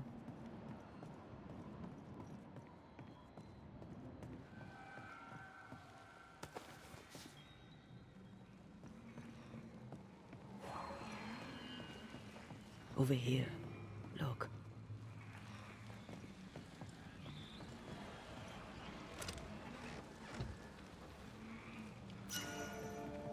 Amulet of Akalar. Manifestation spirit point cost is decreased by 5, but damage taken by... no. Not better than what we currently have equipped in that slot. Alright, so we've got our red. Another red. There's our blue. Is it just 2 of them? I think it's just 2. No,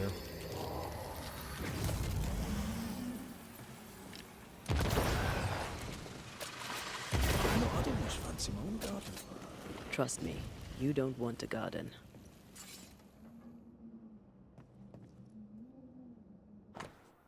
The day arrives. Soon our fervor shall fair be rewarded with the greatest gift. The company assembled, we ready the ritual. Ethel and Anton have much to discuss aside. I care not. Eternal life beckons. Atherton. Where have I heard that name before? I don't know. The subject immediately sensed my presence. Note, herbs have no particular effect on its senses.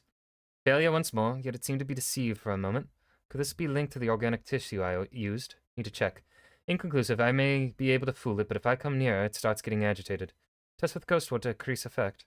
Insufficient, correct ingredients, could it be the symbols? Still not working as expected. I believe I'm onto something. We'll finalize soon. Why did he feel like he needed so much protection? I don't fucking know. More magic mockery. He wished to disguise his presence, or perhaps to distract from it.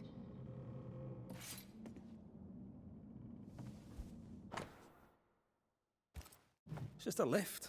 Why is this mechanism so complex? De Culta Philosophica. That book, again. So these cultists used the Agrippa for their rituals. That sounds bad. How bad? Very bad. In search of eternal life, they fell into a trap. This book. Now, for their hubris, they served the void. They became a sorrow. What does that mean? Oh, I already read that.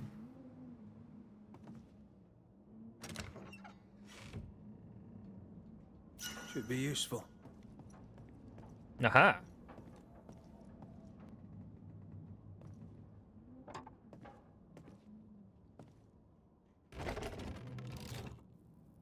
The lift should work now.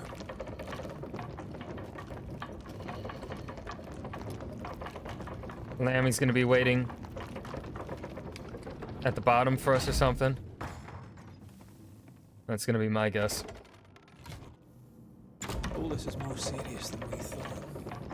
I'm apprehensive. Not just because we're going underground. The sorrow won't welcome us. Oh, fucking Around here shit. does. Oh no. I don't want to go in the dark and spooky places again. It's dark and spooky! At least there's light. Still dark and spooky. You know, I could get to like it underground. The darkness, the gloom, the cool air. Really? No, not really. Not at all.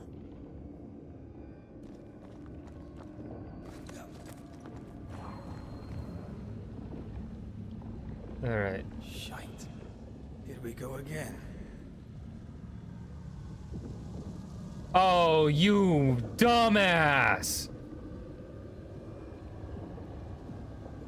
Oh, he fucked up real bad. He really fucked up.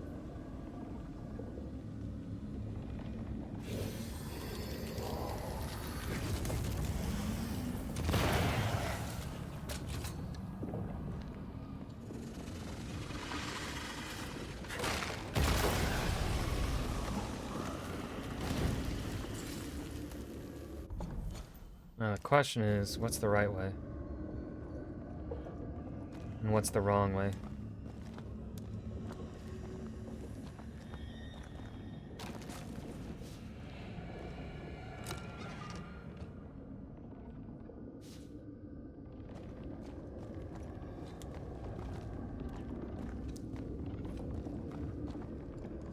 Lammy, you moron!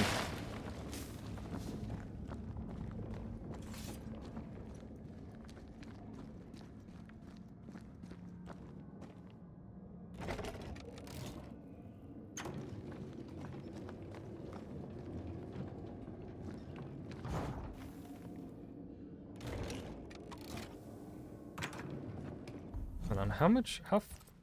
So there's still 3 pieces of outfit remaining to find. Intriguing.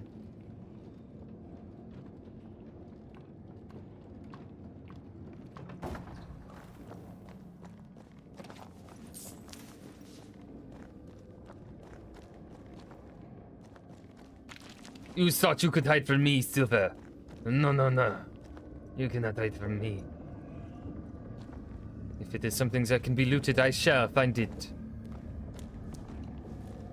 Alright.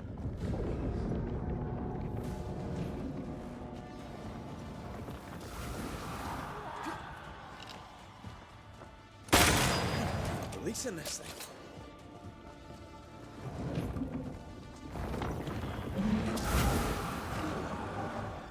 Oh, balls. Oh, balls. Oh, balls.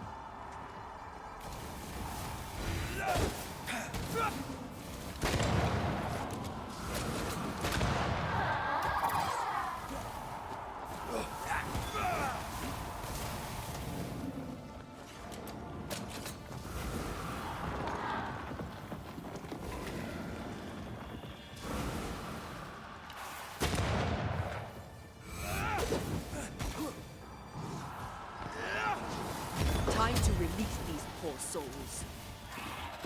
Quicken yourself. When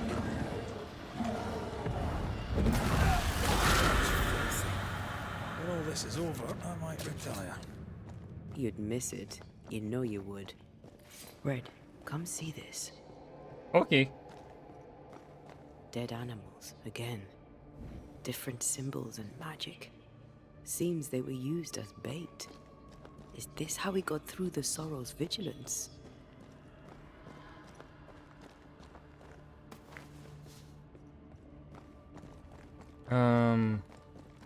Where the hell did I come from?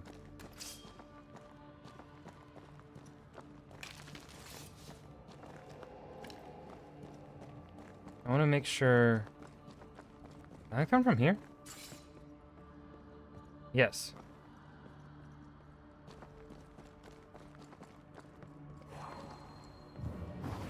More efficient than cannon powder.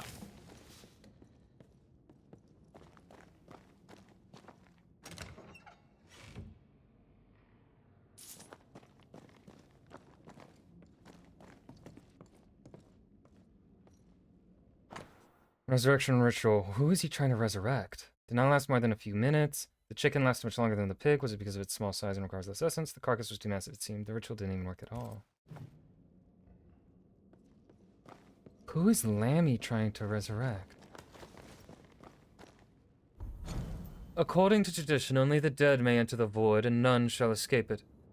But the tablets of Musaeus prove that breaches exist for the bold pursuer. In the burning or frozen deserts of the world, though the many wounds of the earth, at impious or forgotten burial sites. The opening of such breaches, however, requires rituals and fortitude. For to contemplate the many secrets of the void, the pursuer shall bypass or confront the guardians of these gates.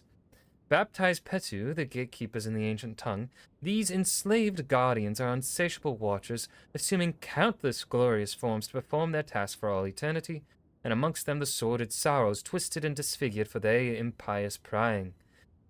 The Carcassoa's chapters, especially the third and fifth, also specify that many gates may lead to the domain of a unique Petu, regardless of the path taken. The true pursuer may even be able to reveal or breed such breaches. This is the exact translation of the expression found in the original chapters, according to Mother Shipton, and this choice of word unveils so much undreamt atrocities. But how?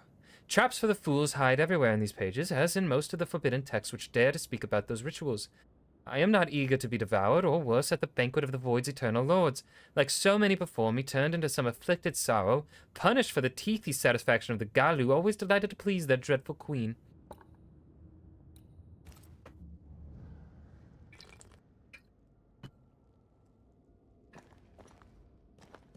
Water.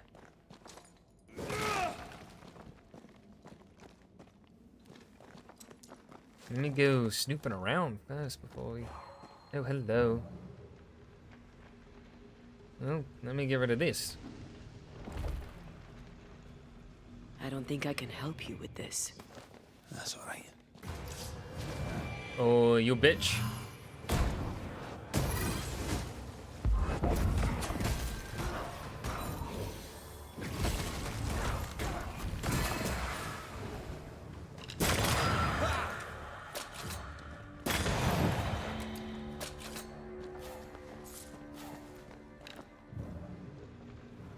Okay, cannot go that way yet. I'm guessing it means we'll be coming back around.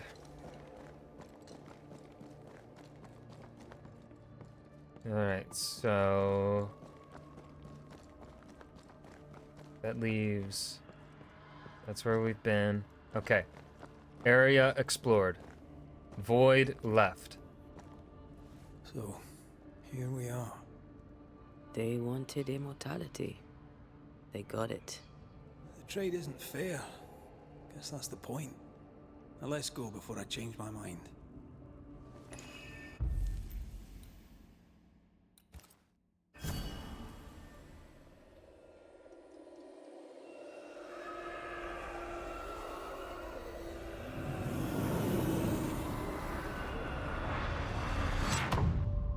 God, I will always love that transition. It's such a good Dark visual. rituals, void breach, general weirdness. Lammy can't be far.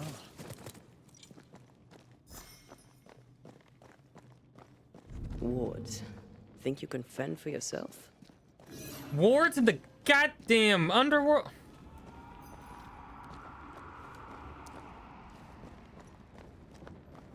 Bullets work well enough. You didn't need to kill so many bots. Demonologists use necromancy. Maybe he thought he'd bring them back when he was done.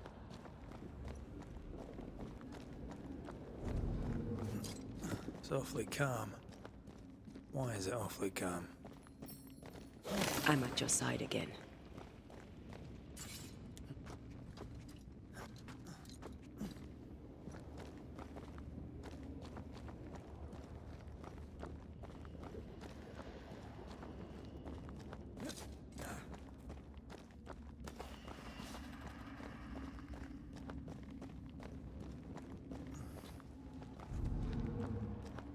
I can manifest now.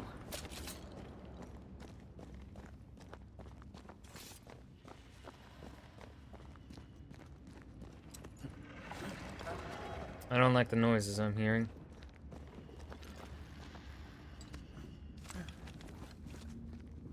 Spectres.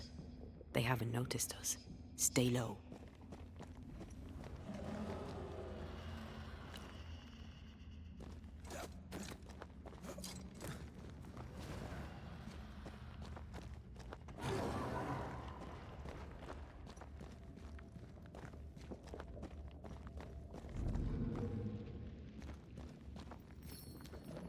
I'm with you once more.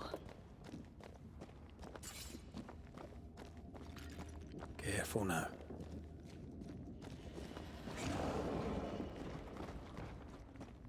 An Ariadne's thread leading through the void. Very useful indeed. Very useful right until it falls apart. Then you're stuffed like force meat in a turkey. An Ariadne's thread leading through the void. Very useful indeed. Very useful right until it falls apart. Then you're stuffed like force meat in a turkey.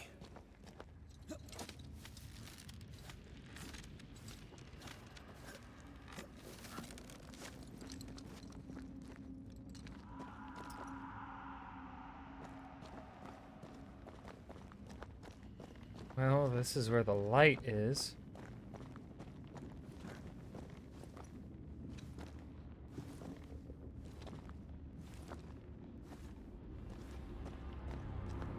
Creepy hideout. The governor's spawn likes a bit of drama.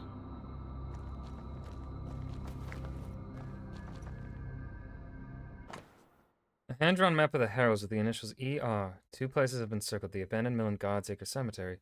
The veil between the Arlu and the Incarnate seems particularly thin in these 2 areas. A breach.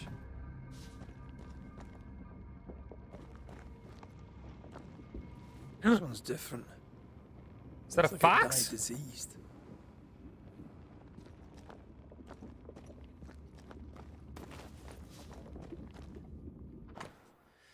Ghostly apparitions can be controlled or at least shepherded with a variety of known rituals.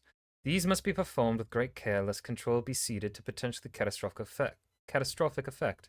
If the words of power differ from point 1 in intensity and appropriate protections are not carefully used, the ghost will appear, but will not bend to the demonologist's will. This is to be avoided on risk of widespread injuries, death, or worse. This is some dark, sideways magic. It's forbidden. I've read it. Sometimes I worry about you. Ugh. What is this thing? Banisher rule number 4. If it oozes, don't touch it. Another botched experiment? It may be native to the void. Oh my god. Lammy!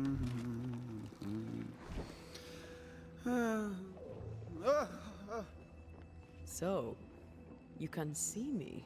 Aren't you full of surprises, young Master Haskell? You may talk. A Banisher ghost. Amazing. How on God's earth did you find me? Never mind that. Thank the Lord you did. Thought I was going to grow old in here. Hiding in the void?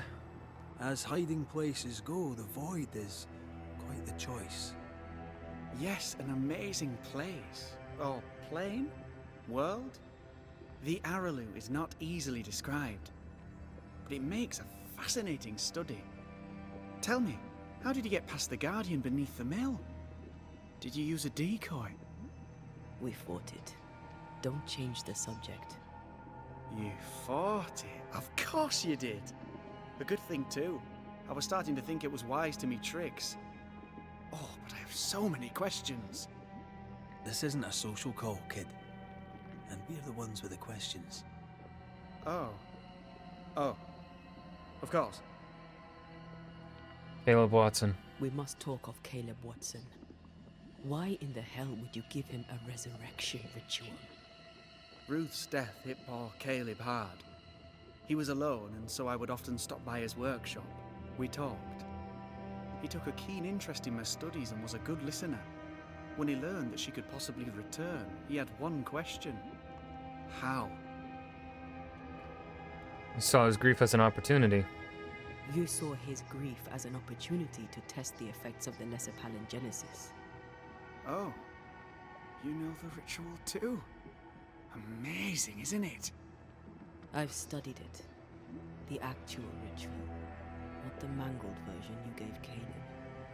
Yes, and I'm sorry. I found it in a copy of De Occulti Philosophia by Cornelius Agrippa von Nettesheim. Von A Nittish. remarkable book. I've met my fair share of illustrious occultists, and none owned an authentic Agrippa. Much is lost in translation or altered in the printing. I doubt your copy is an exception. Of course. The power is in the words, and mine were wrong, so the power went awry. How very fascinating. Your studies put you in danger, Are you you dumbass. aware of what would happen if people learnt of your studies? Surely the acquisition of knowledge cannot be a sin.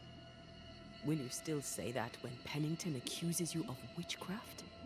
The pursuit of knowledge in 1695 is a bit different than the pursuit of knowledge today. You must remember Deborah. Deborah. Miss Comenius. Yes, of course, I remember. Your father tasked us with an investigation. One way or the other, we must return with the mystery solved. Ah. I think I understand what you're saying. I might be in a tiny little bit of, danger. Tiny? Who are you really? You see ghosts. You stroll the void as if it were your garden. You possess and share forbidden rituals. Who are you really? I'm Lammy Haskell, and I am a man of many sciences. I am in fact a true pursuer. That raises more questions than it answers. What are the pillars of the universe? Which principles underpin existence? As occultists, do we change the world or scratch upon its surface? Each discipline I embrace peels back a new layer of reality. I'm yet at the beginning, and see where I already stand. Amazing, no? Who taught you? You did not find the void breach. I mean, we already know who taught him. It was that Frenchman. You had help. Who taught you? I did my research. Suddenly, you're a man of few words. I'd rather not involve those not present. Discretion, you understand. Your father is on a witch hunt. Your father is convinced a witch poisoned his well. Caleb Watson was cursed by a ritual you gave him. I'd focus if I were you. We must counter the devil with knowledge of his tricks. That, my father always said, is the purest of God's work. Aye. I can imagine your father saying that. When I was 10, he gave me my initiation. Demonology, sir, as he would say. He saw me as his heir. Then, of a sudden, the books were forbidden. So I stole them. The very same books he'd forced upon me as a boy. I understand them where he does not. I did no wrong, apart from a little theft. You've studied demonology. Did you do it alone? When my father forbade me to continue, I confess I disobeyed him in secret. Those big books were very boring until they were forbidden. Suddenly I could not get enough of their secret knowledge. Funny, eh? More recently, a good friend of my father showed me that I had only been scratching at the surface. Who was your father's friend? An itinerant Frenchman who often visited New Eden in recent years. He called himself a true pursuer. As a thinker, he was prolific and profound. My father was so proud to be included in his discourse. For him, knowledge is the ladder to greatness, and greatness is the prize. To me, knowledge is itself the prize. What are you doing here? From the looks of this place, you're knee-deep in research. What are you doing here exactly? Searching for the origin of the Harrow's Plague, of course. And I have a theory on the subject. Of course you do. Go on then.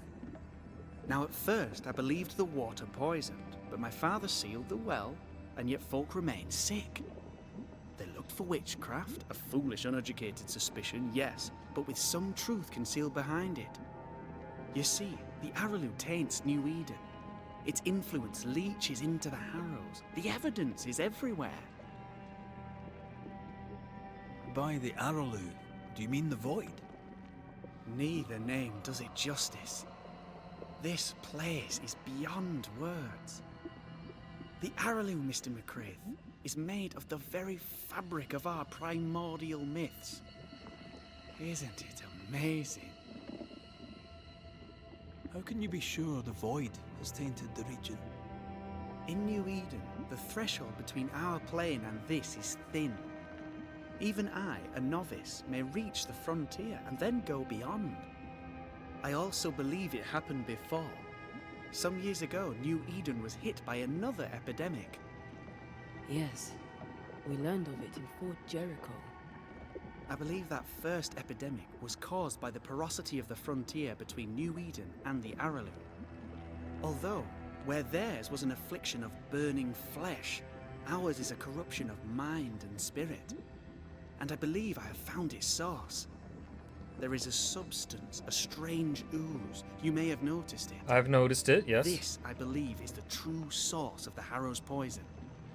It carries a particular stink, on the scent of which I experience first confusion, then a loss of control over my limbs.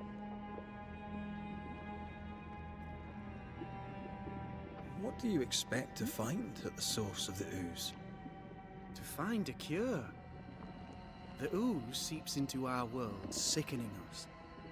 I may be able to stop it.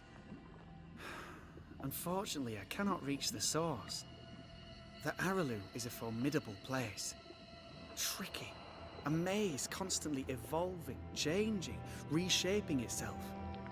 The isthmus, for example. I found an oozing crack in the ground. The terrain then remade itself, and I can get to it no longer. Perhaps we might be able to find a way through and take a look at that source. Would you? That would be splendid. Would you mind taking notes? Lammy! Let's go take a closer look at that ooze then. And with that sorrow gone, I can leave. Do be careful. My home is your home. If you need anything, help yourself. The Araloo is not your home, Lammy. But thank you. Okay, I don't think Lammy is a bad guy. He's just fucking stupid. Pardon my morbid enthusiasm, Mistress Duarte, but could I ask you a few questions? What do you wish to know? Do you still need to eat? Do you feel hunger? Sorry, it's just you're the first ghost I've met, in person, as it were. I don't eat. Not in the way you do. I feel hunger. Again, not in the way you do. Fascinating. And can you touch things, smell them? Are colours the same as you remember them? My senses are different. It's difficult to describe how. I can see, sometimes touch. I cannot smell. Red tells me this is a blessing. How do you manifest in this plane? Do you feel bound, or are you here by choice? It feels as if I were clinging to a rope, high above I think I the see where the abyss. source is. Even if I wished to let go, I could not bring myself to do it. I see. What about your banisher skills? Can you use them? Do the accoutrements of your craft still work? Accoutrements. As a ghost, do they not harm you? The marks on my hands and the rings on my fingers aren't actually there. They have no more effect on me than a memory. Can you talk to any ghost you wish? No. I sense traces of their presence. To talk to them, I must still do the work. And yet here I am, talking to you. How marvelous. The dead are rarely as articulate, nor are they accommodating. In fact, they're often quite rude. We should probably get going. Some other time, then. Well, we've merely scratched at the Lammy! surface of the great mysteries. I mean, look around us. We stand here beyond the ultimate frontier. Sorry. I mean to say, yes, Mistress Duarte. Now that that's over, Lammy. You fuck. Antea, we should get going. So, the pious governor's unassuming son is our evil Harrow's witch.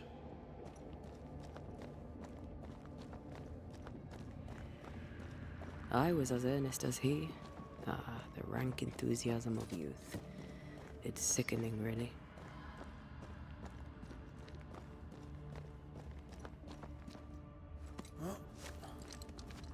I don't know that I buy Lammy's hair of the dog theory, but I feel strange, and I suspect the ooze. Only one way to find out. Oh, God. I need a wee bit of help here.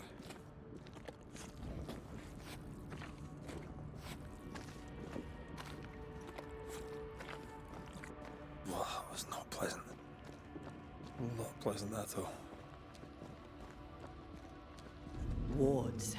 I'm going to need a hand here.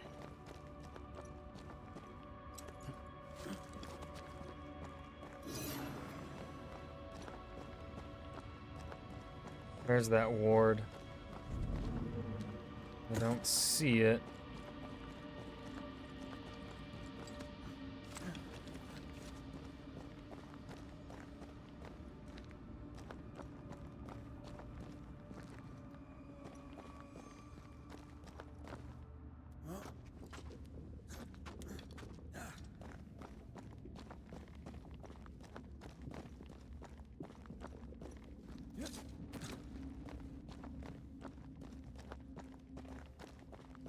What the hell?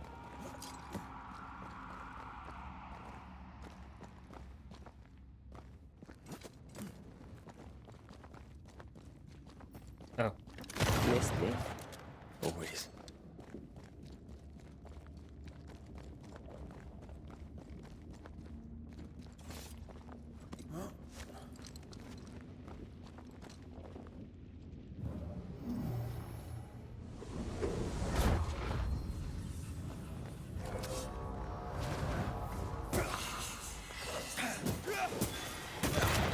Brought more friends. He likes us much.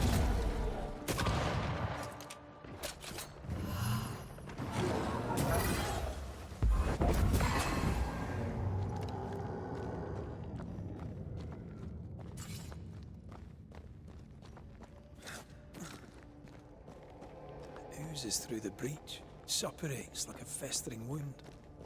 How delightful. Let's see what lies on the other side.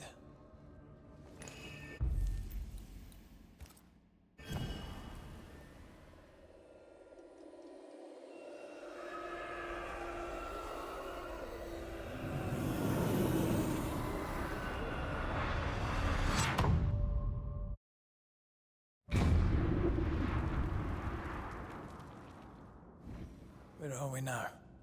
Underground, looks like. Wonderful.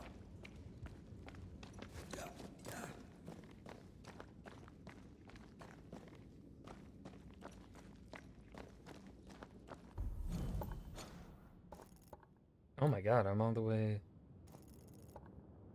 Oh, I'm back at the ship! Aha! I knew it.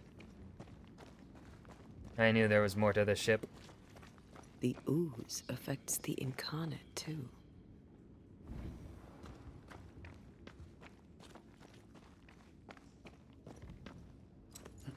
No, maybe. We don't know if... Who goes there?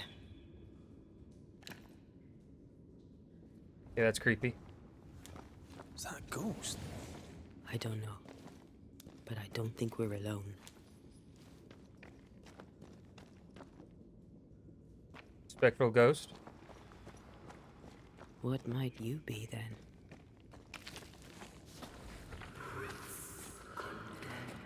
What was... Oh, shite. Did you just say shite? You? If Antea said swore, that's not good. It's not good.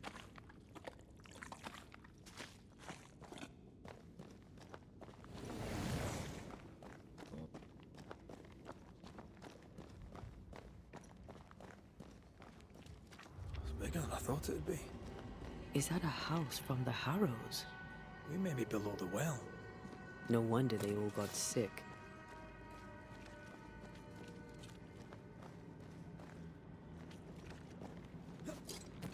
Oh my god.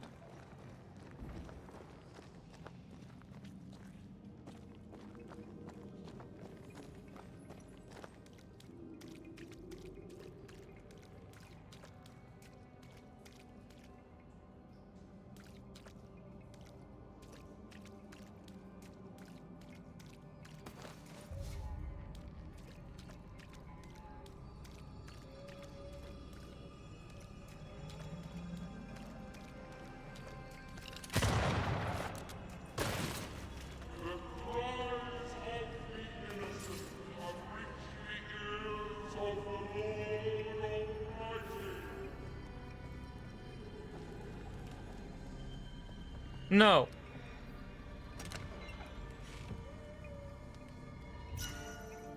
As above, so below. That's a movie that I've watched and it was pretty creepy. Using leap increases the damage of the next.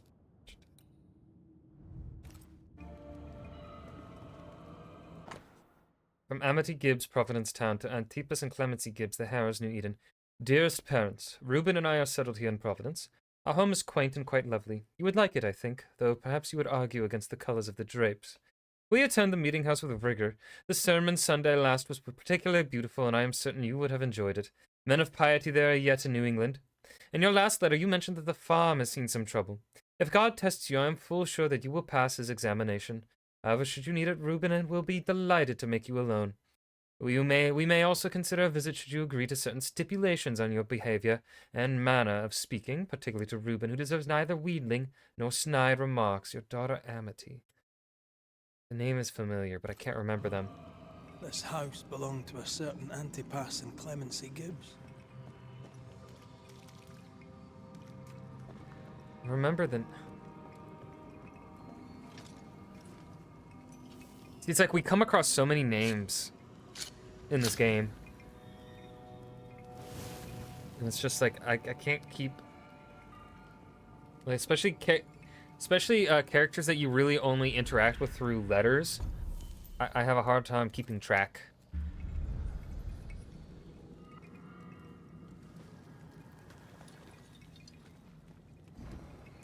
Yeah, there isn't an easily accessible I mean, we have our inventory with our notes and stuff.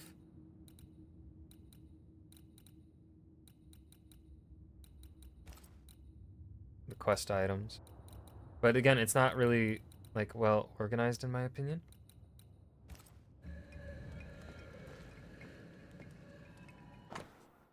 And the woman, being astonished thereat, confessed those things to be true, and that she and other persons named in this preternatural discourse had had familiarity with the devil.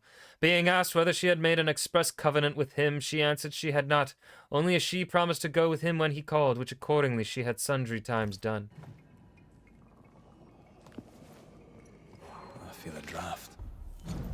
Since Pandora broke the jar, releasing all the proverbial curses upon mankind, epidemics are often considered a punishment or an ordeal imposed by the gods. Stuck in their narrow sight, scientists beg to differ and prefer to search for natural causes to the many consequences. As often the answer is somewhere else, between these rival conceptions and at the same beyond them. Undoubtedly, all the epidemics do not come from a breach in the fabric of the incarnate, but the regularity, the periodicity, and the malignity of such incidents throughout the world should all be counted as evidence of such breach and influence of the other side. The Aralu, the great below, after all, wasn't Pandora's true name Anasadora, she who sends up gifts as in from within the earth? Healers, doctors, priests, and witches, all should search for those signs like the true pursuer does. For until they seal off the void's breach oozing of the gifts of the underworld, they will remain like ants trying to stop a forest's fire. As long as blind zealots arresting and hanging sorcerers and worshippers who supposedly spread the disease, when most of the time those cultists assembled here because oozing gifts called them in the first place, they will be like sheeps confusing the sheepdogs with the wolves. Offering opportunities for the true pursuer to investigate without being noticed, I suppose. I am going to love looking for that ill mouth nearby, New Eden. From the invisible.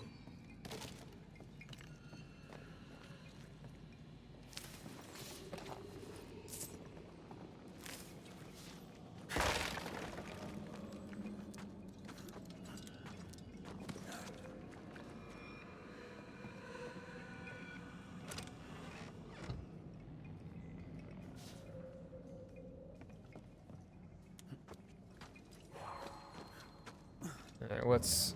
Aha.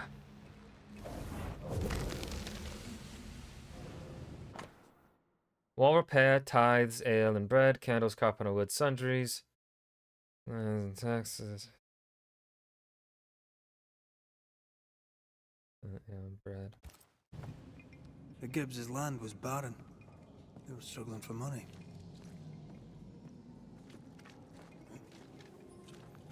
Look up. The ooze, oozed through the very stone. Gibbs, I thank you for your note. God himself knows times are hard. That you cannot honor our last order of grain was understandable. We find ourselves in a similar position, and upon the deaths of our last cattle must cancel our next order. Please find enclosed the balance of our account, which we shall consider closed, at least until better times are come again. God save us all from this curse. Richard Mellons. And of all of them, just this one house fell down. Maybe it was personal. Was the Gibbs' house targeted by the ooze? Obviously. Look around you. Mr. and Mrs. Gibbs, have you read my paper? I read it, aye. And then I washed my hands. Oh, and she prayed for sounds like a grace. witch! You claim to prove that there is no curse. Well, A witch would say that, wouldn't she? Wherever people gather to live, disease takes hold, and I believe... What are you doing? your evil lies shall be destroyed. We know who you are, and you shall be judged. Witch! Witch! That was Deborah. She built a case for her rationality, and they tore it apart. It always comes back to Deborah. Wee island kiss for you.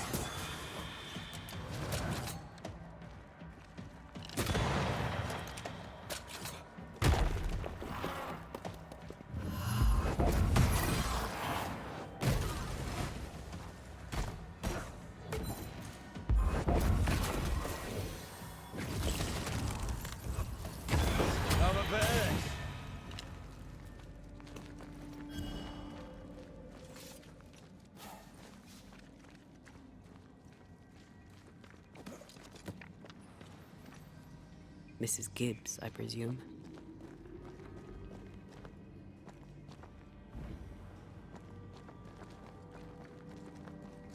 Oh, yeah, blood.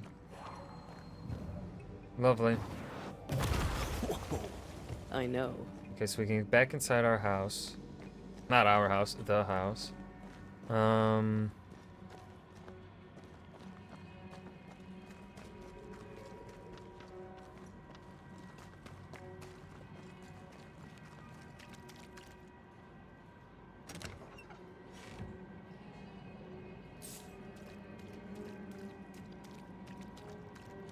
Oh, creepy music.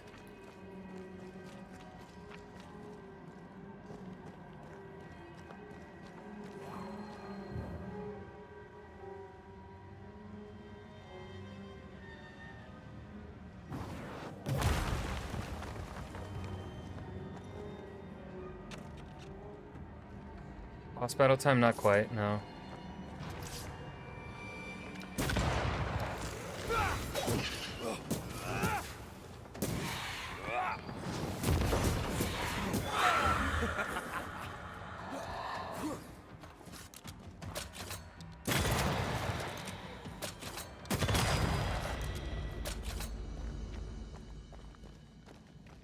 Oh, did I accidentally go the right way? No, I have not. Okay. Oh. Okay, it looped around, I'm assuming. Hold on, I gotta make sure. Yes, it looped around. Okay.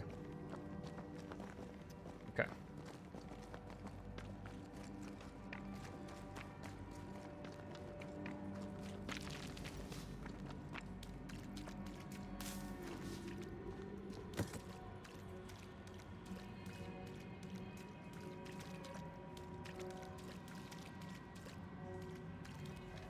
Another shadow. What do they want? Man, I don't know. Red, something is keeping me from manifesting. In here? Ah, shite. The ward's power is gone.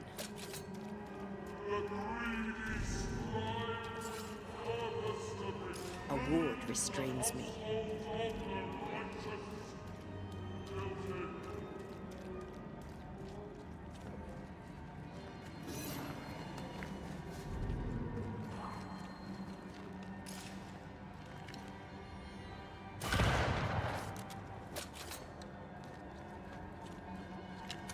Better. You're welcome. Now let's inspect the body. Not yet. I'm a little too scared. Oh, fucking balls. Die, you bastard! Don't let that specter get to the corpse.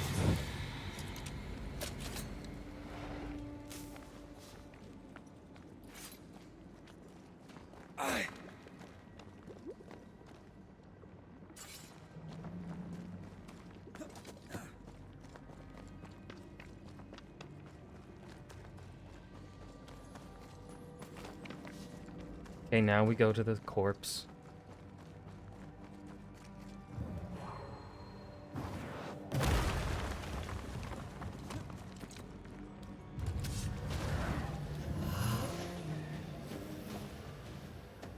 Expected no less from they brought more friends.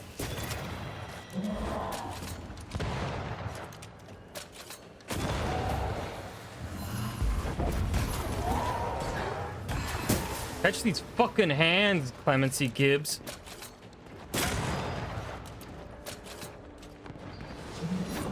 Uh-oh.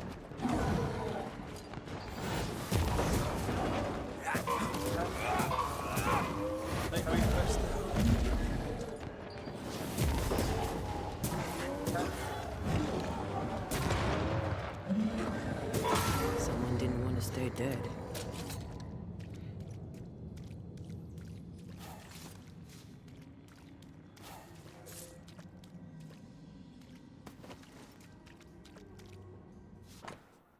Haskell and his town flock are here, fled from their homes. We have room for all in the harrows. There's mold on the wall near the front door. I shall scrape it off. The mold has turned sickly black and oozes between the boards. The crops, such as they were, have failed. The governor's band of weak-hearted souls have brought the curse with them. May the Lord deliver us. The black stuff is everywhere. Folks sicken, hard of breathing and bleeding from every orifice you'd care to mention, and some you would not. The devil spits and we are flooded with it. I am minded of 7 years ago when plague last hit. I pray to God to grant me, Clemency Gibbs, and my loyal and moderately capable husband Antipas the wisdom to once again out the way. My loyal and moderately capable. That's so messed up. God will not help us because our governor uses magic. His boy, what's his name, the idiot, put a pagan totem by the house. I tore it down. Antipas said he saw Haskell throw something into the well and then the earth shook. What are the Haskells up to? Clemency Gibbs blamed the epidemic on a witch. Come from New Eden Town with the governor. That's not... And they were the one house without a ward, so that's why they fell. what Deborah was saying. The Gibbs were not at home to rational explanations.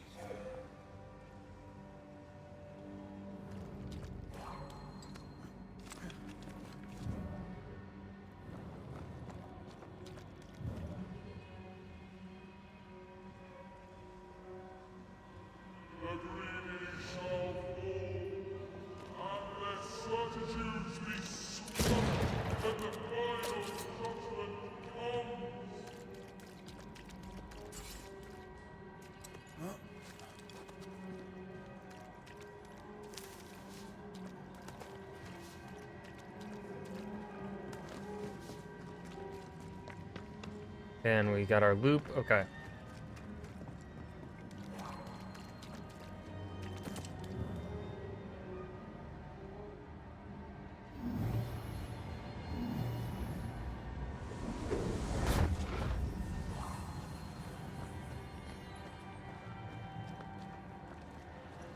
See anything?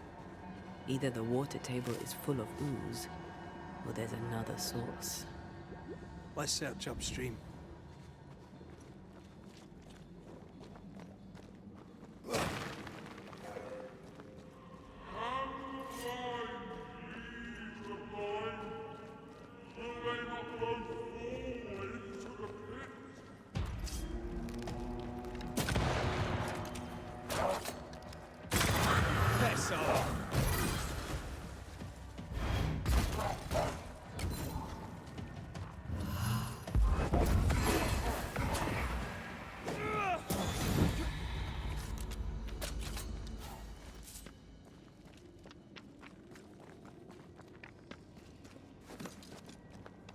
Over there. Over where? Elusive little buggers. Oh. Straight ahead. I love doing that.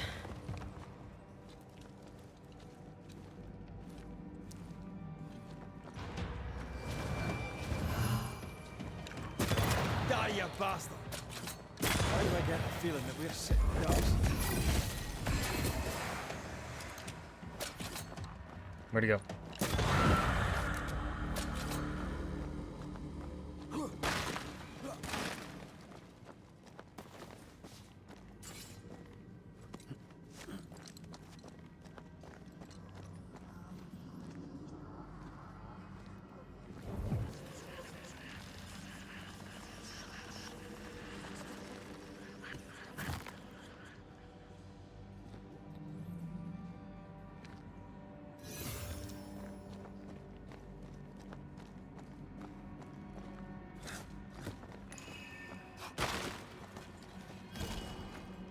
Alright, 2 of 3.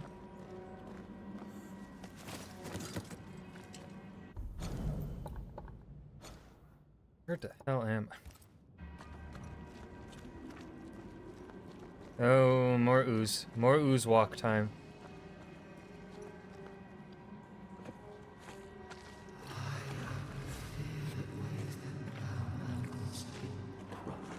Don't step in that. I mean it. Find a way around then.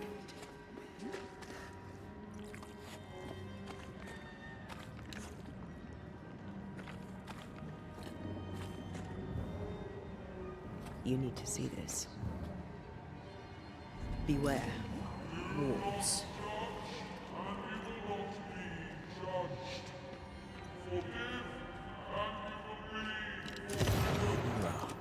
Here I am. those echoes we're hearing, or the shadows speaking? They always appear near the ooze. So do the whispers. But which came first? Don't give me philosophical questions I'm not smart enough to answer.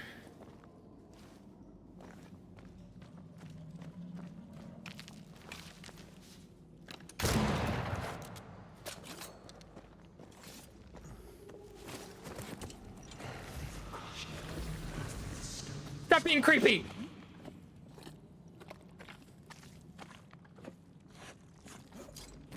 The whispers say the same things over and over. What kind of entity would be so obsessed? I don't know. I'm drawing a blank.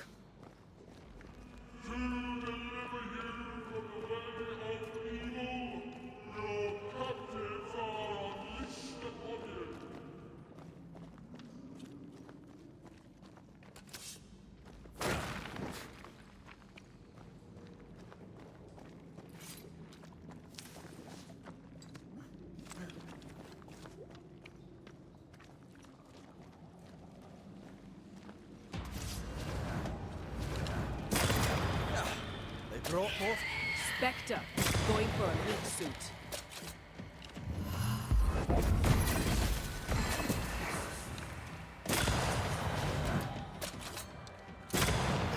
Watch out! Spectre possession.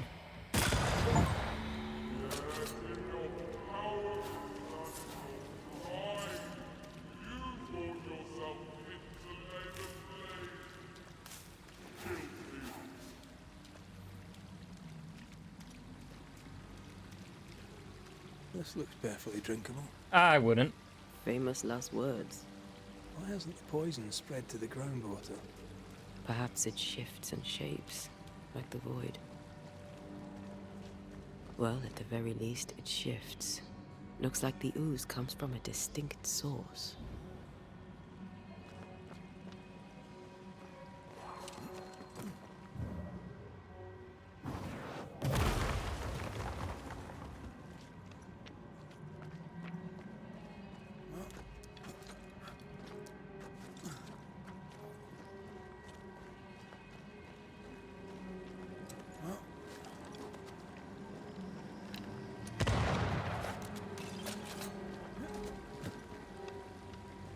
Oh, fuck. We're missing one of the... Careful. A dark will is upon that thing. We're missing one of them, aren't we? I only have two, yeah. Where's number... There it is! How do I... How do I get to it, though? I do not know the way.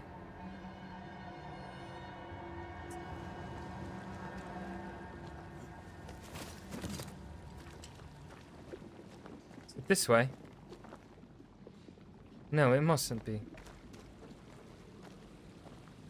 Is it? I do not know. I am confused.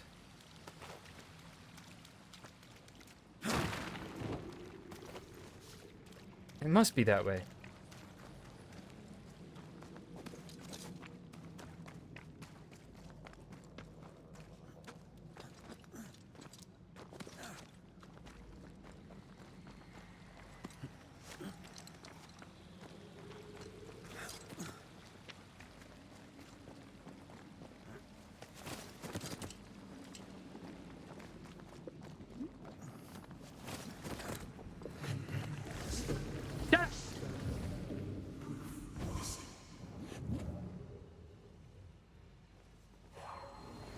Ah! Easy as pie. Nah, but you can't cook. Pies are baking, not cooking, Fred McCraith. Get it right. I have said this before.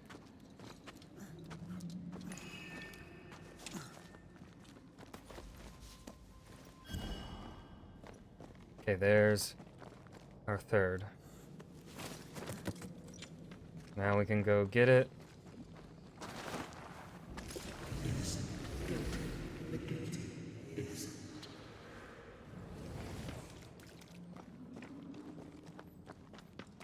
Now we gotta do the whole running around to get back to it. A little annoying. Things we do for loot.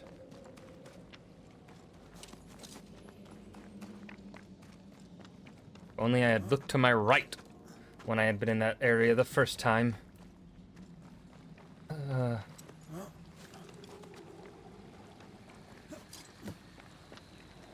Alright, give me something awesome.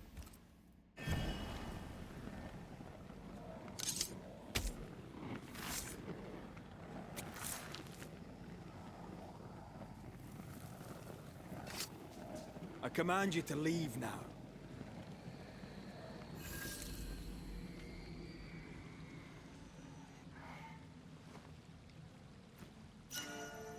Death's Head. The third punch attack reduces... No, okay. No, wait, I did not mean to switch to it. Fuck. Yeah, we want our Orpheus tier. Make sure to equip... Okay.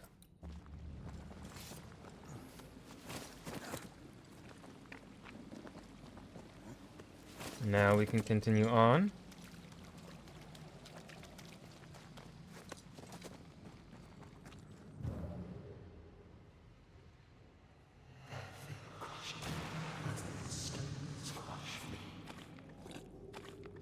Oh, I hate the noises. This whole country is rotten to the core. And you're just now reaching this conclusion. If I wanted your opinion, I'd give it to you.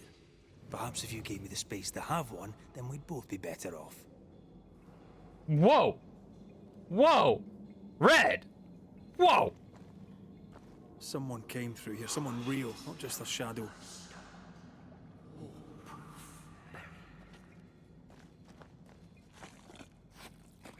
Red, that was the most hostile you've ever been with Antea. That was uncalled for. Whoever it was, looks like the ooze got him. What do you think, Antea? You wanted the space to have your own opinion. I'm giving it to you. No! Fucking...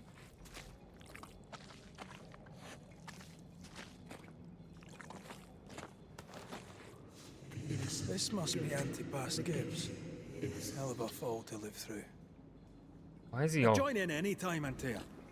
What do you think I'm doing?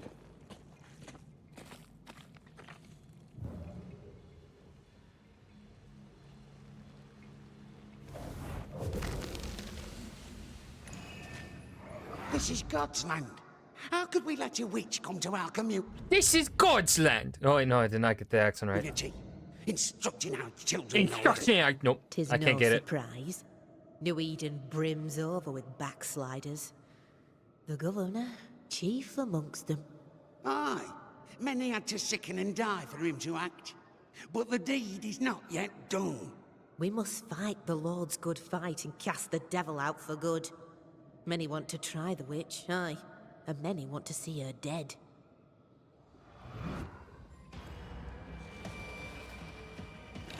I have another insight. Oh. Fucking...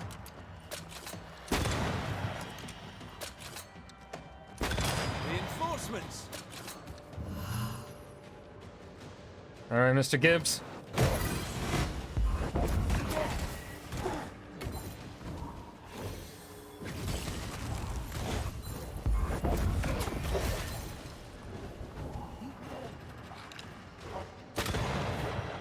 They've got backup.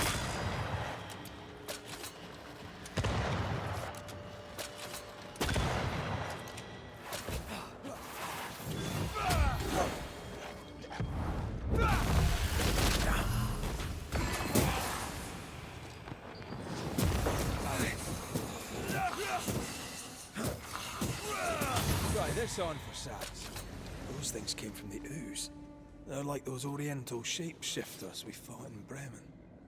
Obake liquefy. This is something else. The ooze reacted to our presence. I The don't... Gibbs was so angry. Pure entitled bigotry. Maybe they were affected by the ooze. I mean, we've been snapping at each other since we got here. Something's toying with us. I think they made the ooze. I don't think the ooze made them. They were such full of anger that they... We better stick around. No! Come back. We're not done here. But shiny! Shiny clinky coin! This is it. This is the source. How do we get to it? Oh, now they want me to go back.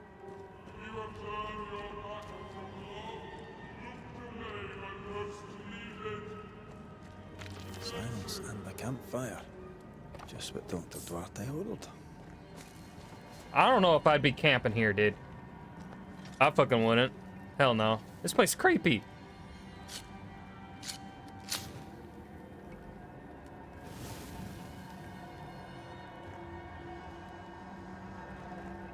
But can I do any upgrades? Nope.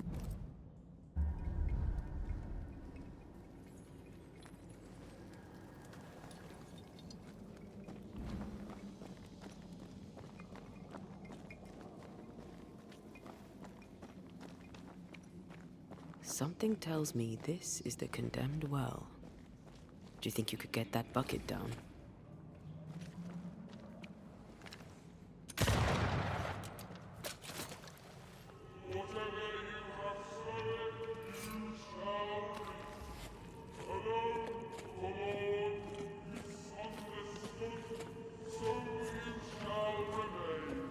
A vivid memory from the dead is somewhere near. A ghost left a fragment of their past here.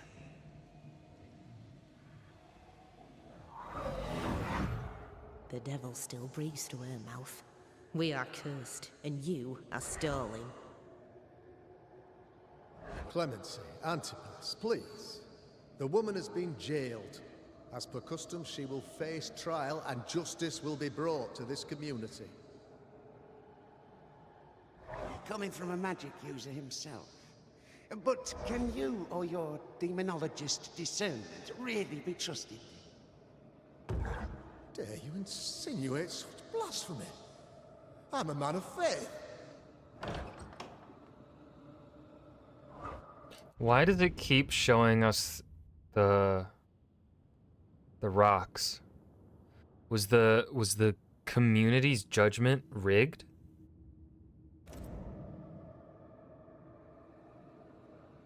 Do what God commands of you. Governor, we ask for safety. If we do not get it, there will be consequences. That's the only like narrative reason I can think of for why they would repeat, like they showed it and zoomed in on the pebbles, the colored rocks like 3 times. A set of Urim and Thummim, tools of divination and clemency, thought to reveal the will of God. I guess, okay, never mind. The governor used Urim and Thummim, and that made his flock suspicious. Divination stones. He must have thrown them down the well when he sealed it. Why now?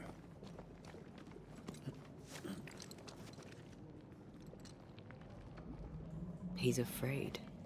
The Earth took the Gibbs house. Perhaps he thought he was a target too. The Gibbs had a hand in rigging the witch trial, but he was the one who sealed it. That echo proves that things were getting out of hand. For his son's safety and his own, Haskell must have feared the suspicious mob.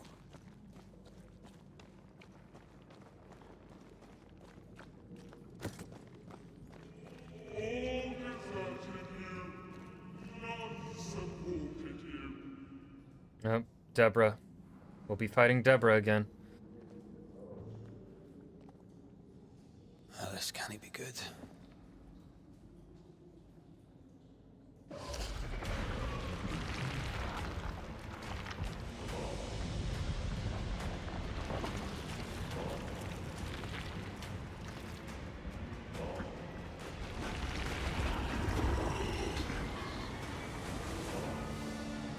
Ah, hell.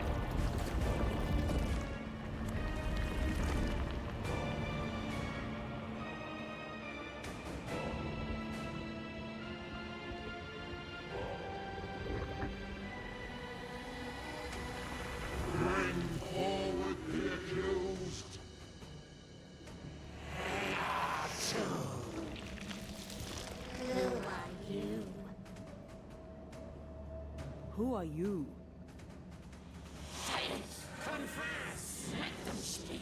If we speak, so you listen? Impudence! Provocation!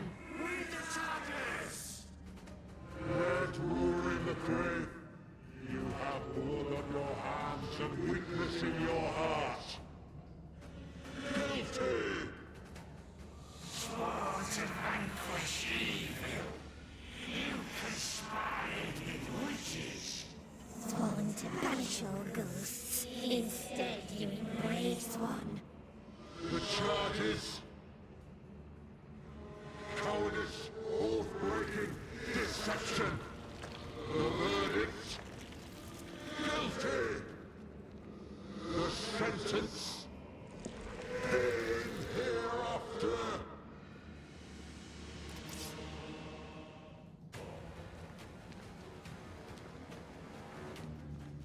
I am no witch hunter. Never was.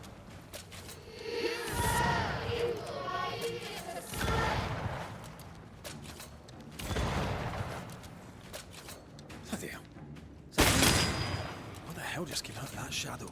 It's working. Keep at it.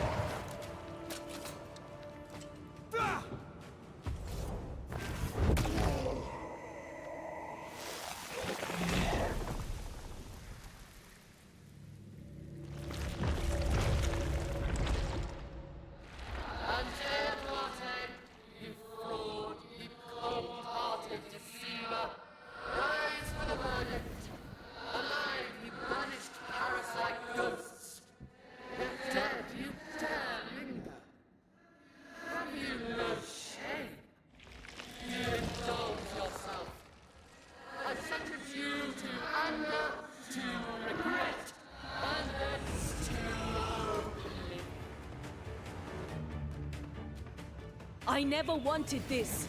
I hate the very thing I've become.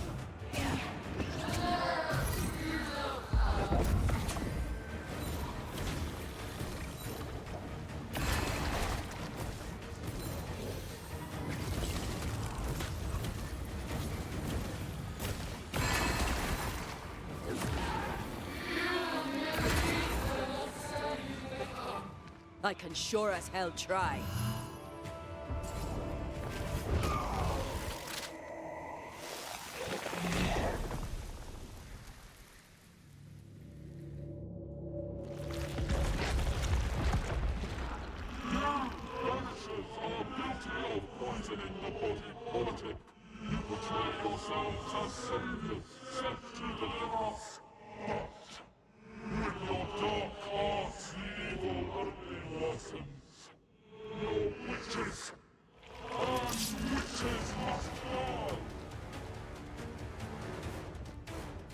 Antea died to help New Eden, and still we fight this curse.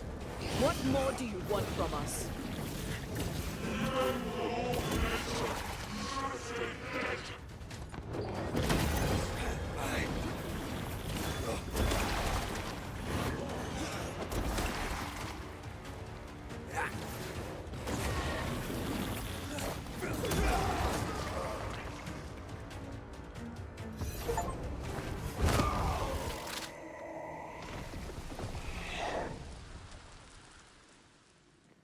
That was the easiest boss fight yet. We have passed judgment. The guilty are known. Now justice is ours.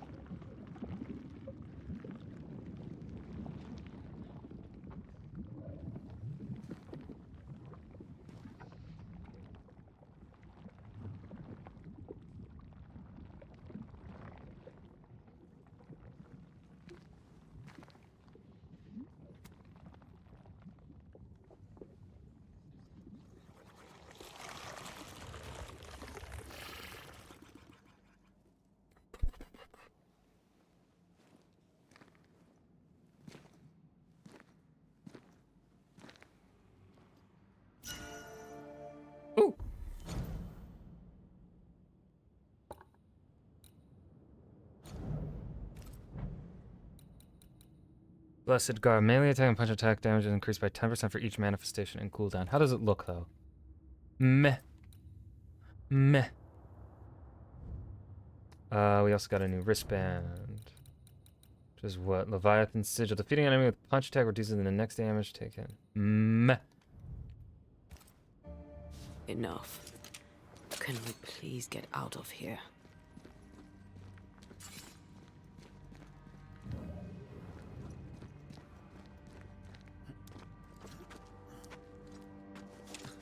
But we still don't.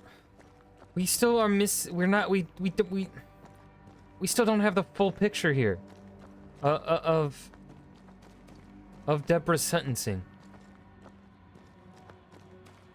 We're still missing stuff, man.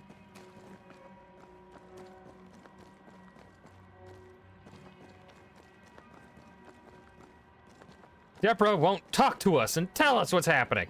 She's too angry. That was awful. This trial. It was as if Deborah wanted us to face what she had faced. But all I feel is beaten. I feel powerless. I were always one move behind. Justice miscarried here. Of course. That's it. I know what that was. Such specter of injustice has a name. The mythical infamy.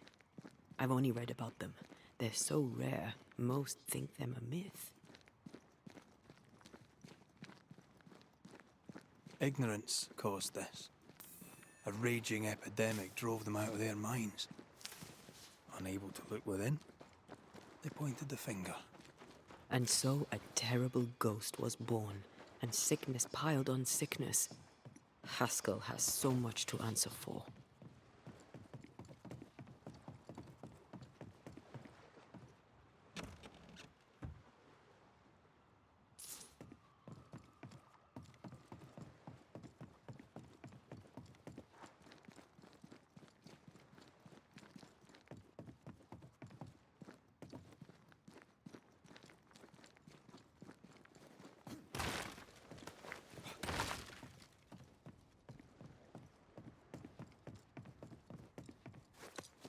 It's like eerily quiet.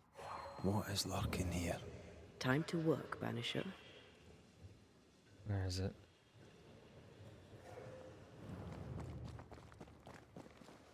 Oh, we have a rope here. Could go that way. First I want to find the hiding thing. Just, oh, it's right there. Home to Papa.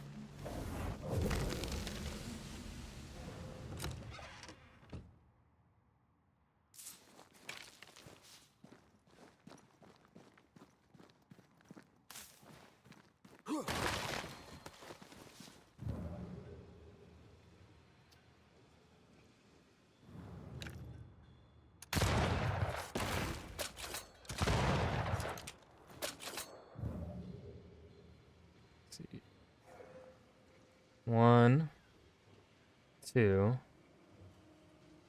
No, wait, it's just a 2. It might just be 2. According to our map, the treasure can't be far. Picked and culled.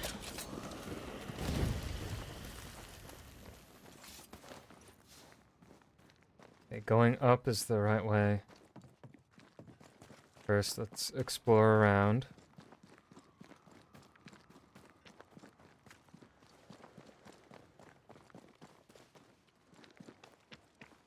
We got a rope over here. Usually these are not already down for us to access.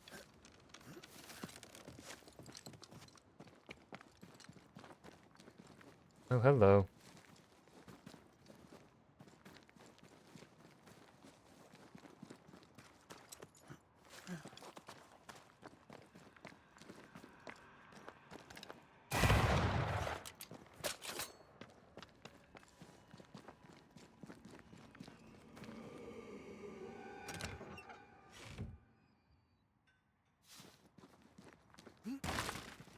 My guess for why the rope was there, I guess in universe, someone probably hid this chest, right? Someone hid the chest. My guess as to perhaps the developer reason, they probably they might have been running out of budget and time, and they didn't want to.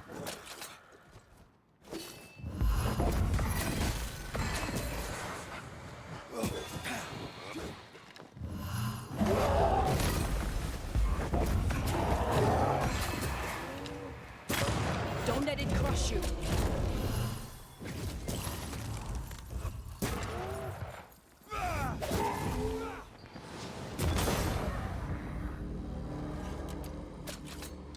Yeah, my guess is that because so many places with ropes, the rope isn't waiting for us. We have to find some other way around to get to it. But yet, this one was just accessible. Like this. Like, it makes sense for the rope to be there. Except this is an area where it makes sense for a rope to be that accessible and just already waiting for us. But, like, just our experience up to this point, there's never been a rope just waiting. Always have had to go around and then put a rope down. So I think maybe we will start to see aspects of this game where they ran out of time for or something. The sentry, that's the last for this cursed chest. I'll finally be able to unlock that.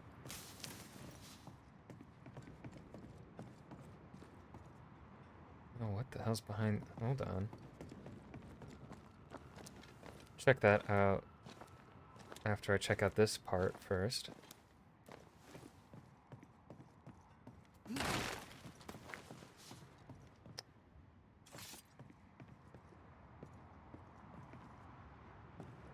Maybe I made a mistake. I should have gone the other way first. Should have gone the other way first. Damn it. Ah!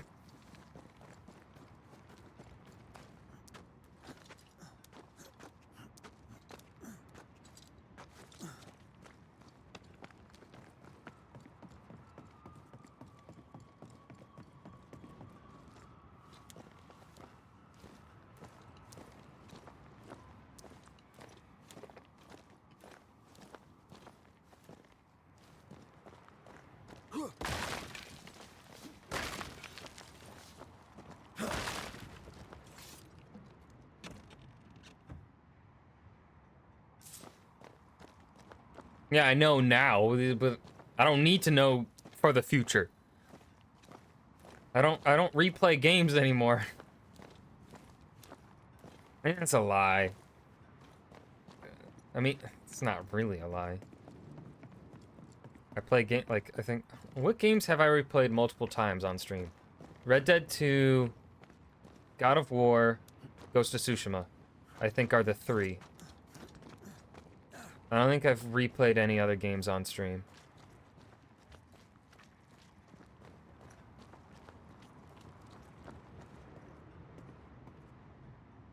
Yeah, I think it's only those three. That. Oh, no. Jedi Fallen Order. Fucking duh. I had a thing going where I was playing that every year. I'm no longer playing that every year. Down there, I was tense. He's gonna apologize. The infamy's doing, not yours. No. Doesn't change the feelings. I never thought I could feel such anger again. They were Deborah's feelings, not yours. Girl, don't be dismissive of our... Deborah still pulled something real out of us. Something that we may still feel on the inside. Alright? So, Red is trying to apologize.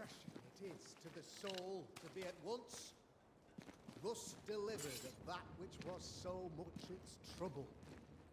One thing above all else, my friends, is true. The wicked are at odds with themselves. Oh, good. His latest sermon. We haven't missed it. This actor does have a voice for like a sermon right? Like, I hear him speak and preach, and I believe it. Like, I'm there. I'm like, yeah. Preach it, you manipulative man.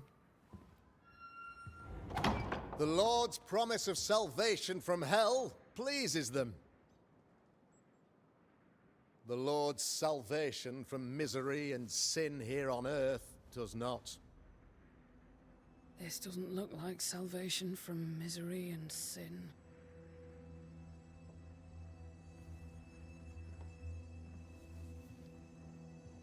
The wicked pray for deliverance from the fires of hell, while piling the kindling high.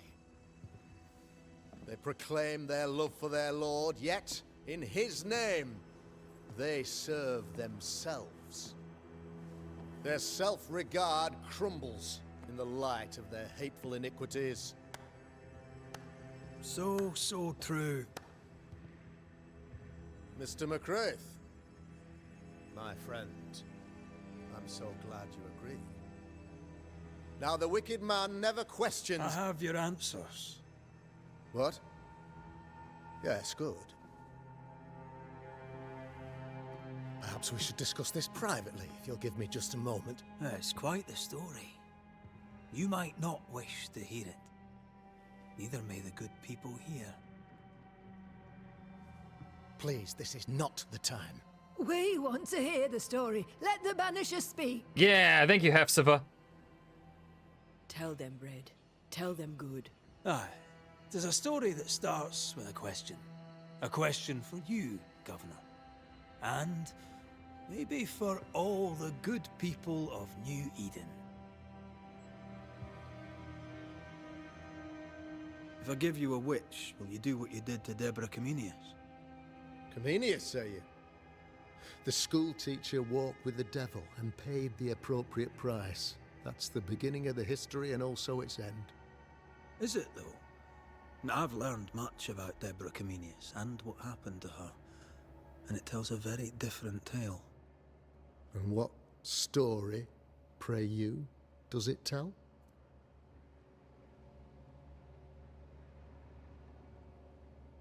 Well, Deborah's a woman.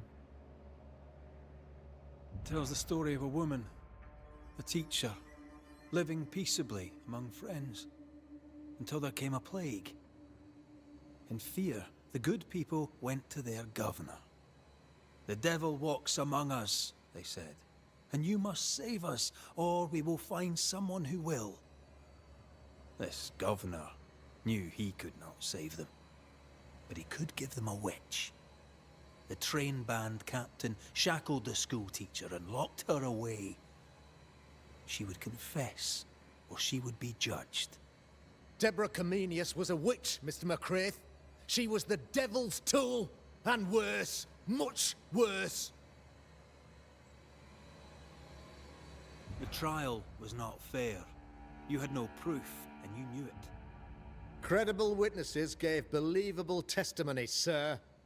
Witnesses like Gibbs, who pressured you into a guilty verdict to avoid being suspected of witchcraft yourself. There was pressure, I'll not deny it. But I did what I did to protect the colony. It was a difficult time.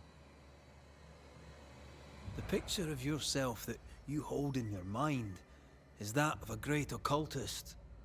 To repel the devil, the wise and fearless man must learn the Black Spy's tricks.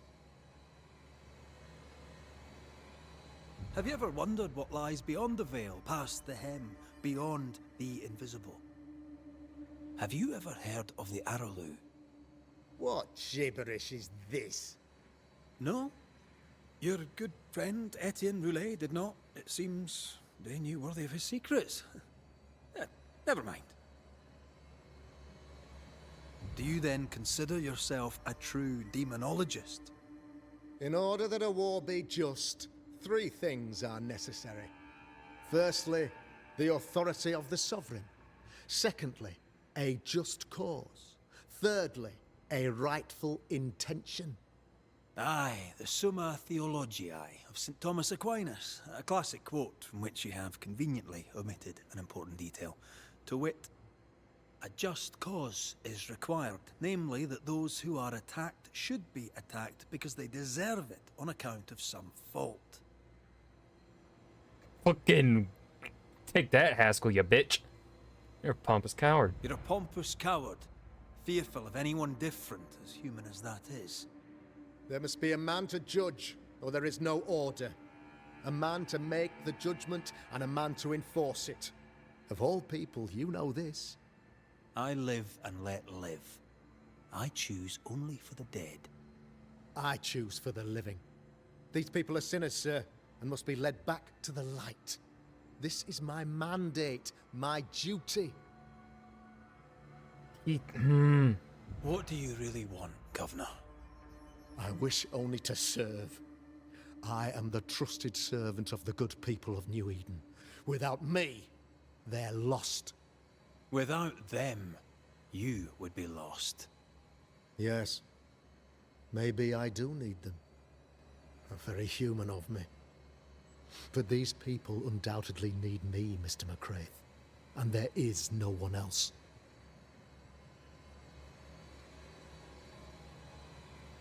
Admit it.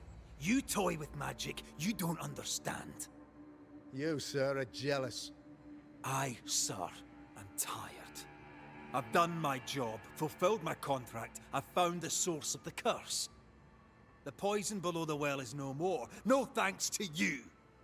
Aha! Poison it was then. The weapon of the wicked, to weaken the people's will. What was it? Belladonna, Hemlock, Foxglove? Betrayal. Truth unspoken. Secrets and lies. Wrongs, basically. Your wrongs. The wrongs you visited upon Deborah Comenius. The wrongs that led to her death. She died at the hand of the body politic. She died at all our hands. Most of all, she died at her own. She died because she would not submit. 'Twas not my plan to kill her, stupid, stubborn woman. Why did she not confess? I would have granted clemency. I would have shown her mercy.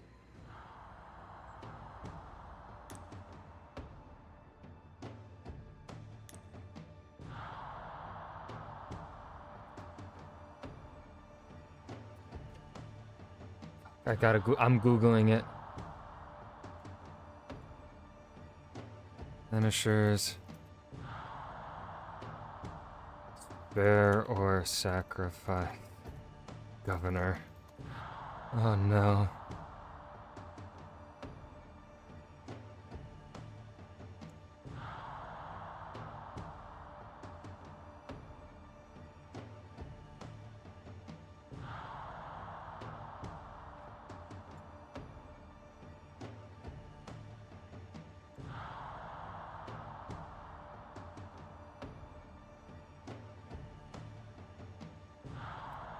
I think we have to let the community... Oh no, I don't think he was a real... I don't think any of these people are real historical figures. I think we're gonna leave the community to decide. I don't think we should make the mistake that Haskell made and be the judge, jury, and executioner. You say your flock forced your hand. For the greater good, you say, you indulge their bloodlust. I believe... No, if it were me, if I were there in that room, if I were Red, I'd have shot him. I would have... Honestly, I don't even know if I would have given him time to speak. I would have walked in and shot him. Dead while giving his stupid sermon. You did it. I don't believe your motive.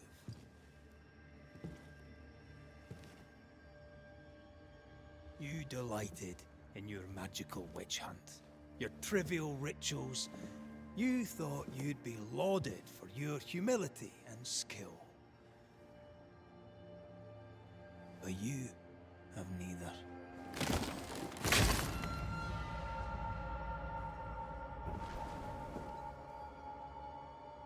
Now all around you crumbles. Yet still you state your claim as the rightful protector of the people of New Eden. I have found the culprit. The devil worshipper. The source of the evil that has befallen your community.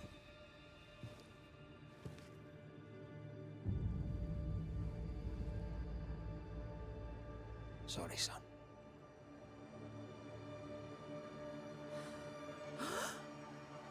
You're having a laugh. Can't be. Him? My son, a witch? You mock us, sir. Present proof or retract your ridiculous accusation. Now you need proof.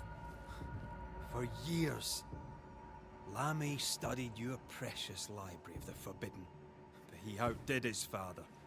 He learned. 'Twas Lammy who taught Caleb Watson the dark ritual that brought his beloved wife back from the dead. I was trying to help. I did nothing wrong. No. Lord of mercy! For shame. Ben. Boy was always strange. Perry! Perry, shut up! No, Lammy is a good boy. I won't have it. Easy, Governor. Your son's intentions were sound, and his mistakes, grave as they were, did not poison the well. Forgive me for swearing in the meeting house, but this is a blooming farce. Have I ever failed you? In evil times, have we not endured? Have I not protected you? Fooled by his own flesh. How could he be so blind? You tell him, Hefzibah. Yeah, see, that is way more narratively satisfying than if we had just killed him.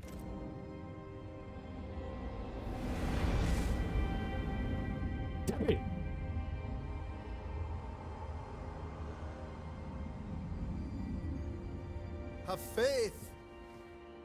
The Banisher has lifted the curse. Brighter days are here.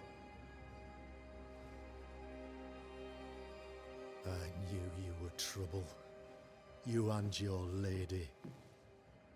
Look what you've done. Don't push your luck, Haskell.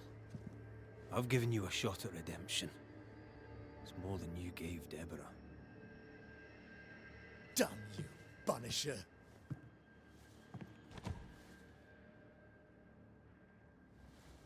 This game is so Paid in good. consideration of a curse lifted. All rights defended now and hereafter. I look forward to never seeing you again. Don't count on it. The work's not done.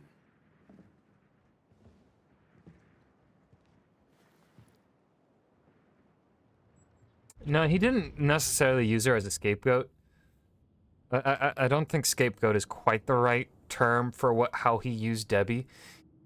He used her for sure to not lose power. He used her. Oh God, what is the term? Yeah, he needed a witch, so he found himself a witch.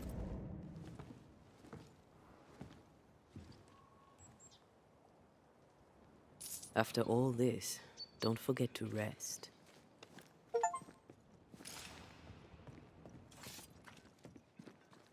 We're gonna take a rest. I cannot shoot them yet. Yeah, we still don't know if Debbie was, how much of a witch Debbie was. Like, we don't know, you know, those how accurate the accusations are. Oh, and our final. Ooh. Ooh. Okay. Let's see. Ensnare gains one more. Ooh. Yes. Abso-fucking-lutely. Taken. Ooh, AoE. I love some AoE.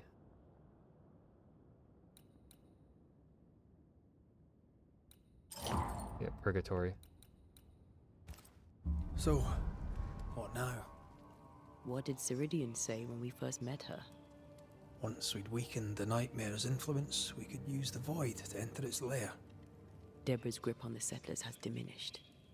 We'll return to Ceridian's island. From there, the Void Breach will take us back to New Eden Town. Just that, eh? Well, yes, just like that. Something bothering you. But aren't we rushing things a little?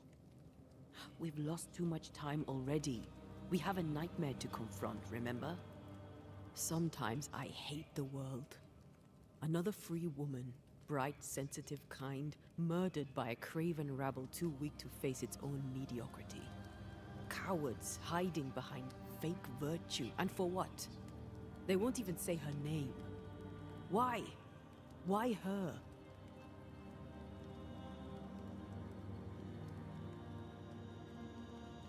They know no better.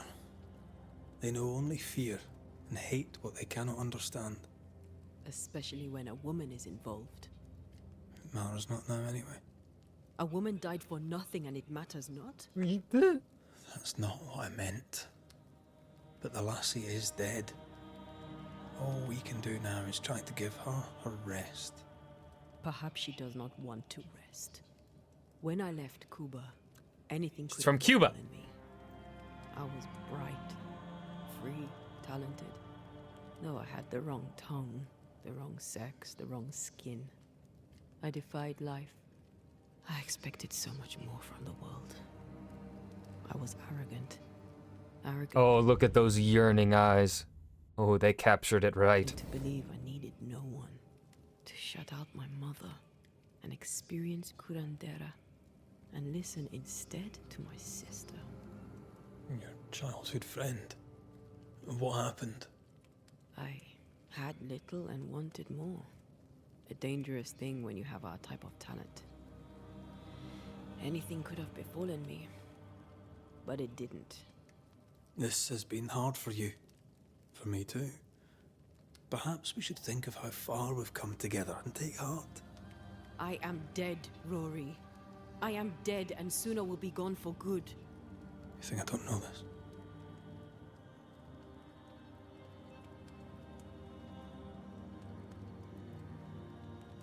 Oh shit. Act like it. So act like it. I'm not the enemy here.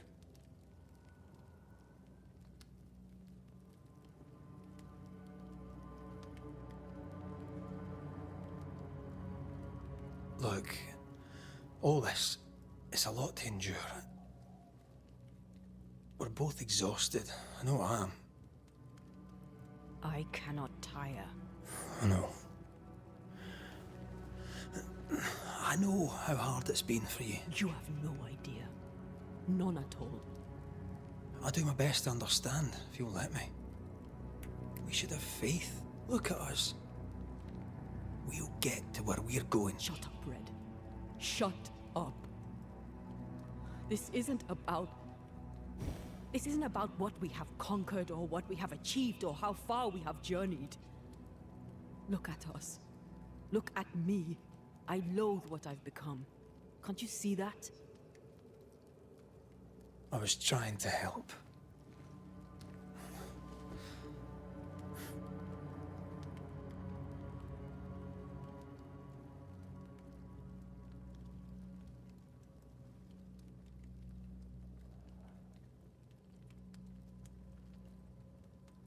I'm sorry.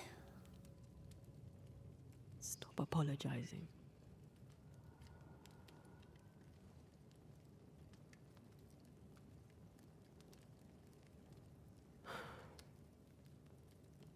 Good night.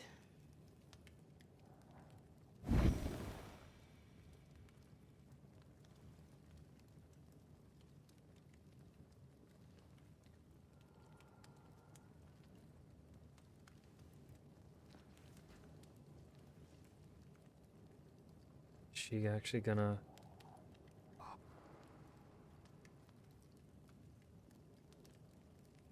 It's the first time she's ever... First and only time she's ever left us alone. Antea. Oh, god damn it. Antea. I would have gone with you. Not funny. I have to walk to the stupid bloody island. I hope the game isn't about to send me into the end, into the final thing, because shit, I have to find.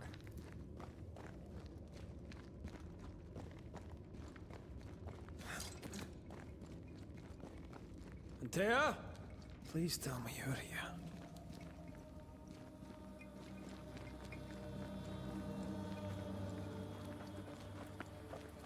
There she is. There you are.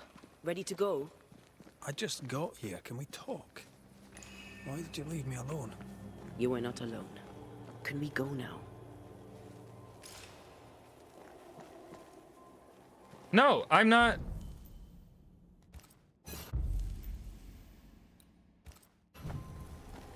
Hold on. Don't do this to me, game, because the... Huh? Banishers' love finds a way.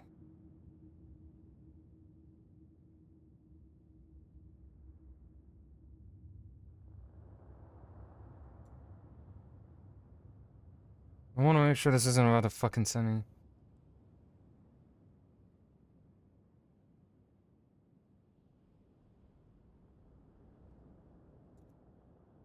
Trust the game.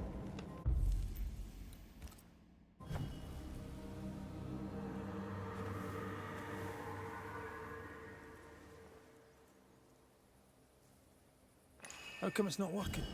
Let's ask Seeker. This all has to end, and I'd rather it was sooner than later. Aye. Ears open. This game genuinely, in terms of its design, has not steered us wrong. There's a spectral web here, but it's new. It's stronger, but I think I can do it. And now we can explore everything. Oh, easy there. This'll only take a moment.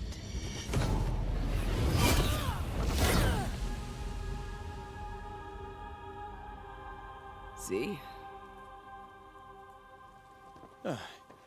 Well, throwing my weapons through your well is a little unsettling.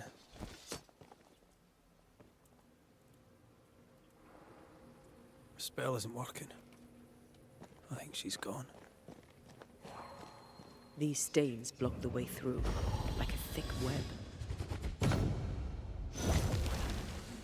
You're good at that. I know. Oh, there!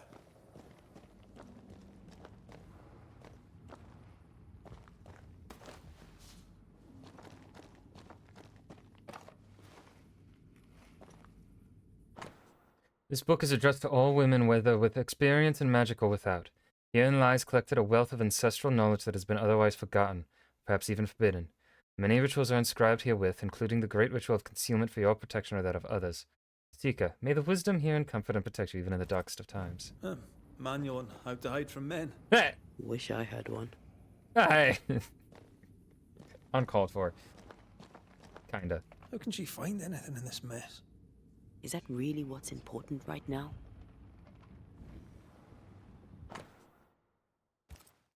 She draws well.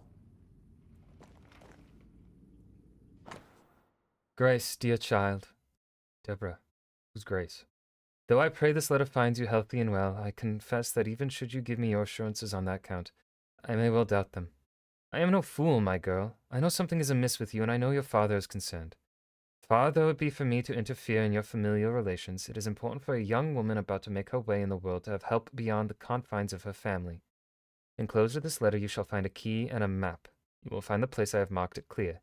Do not forget you are not alone. I am on your side. You can also count on Catherine Newsmith. She is a trusted friend who would, if asked, help you organize your departure. In faith and service, your teacher. Why is there a letter from Deborah Comenius here? And who's Grace? No way back to New Eden Town, and no Seeker either. Our only clue points to Kate Newsmith. Maybe she knows this Grace, and where to find her.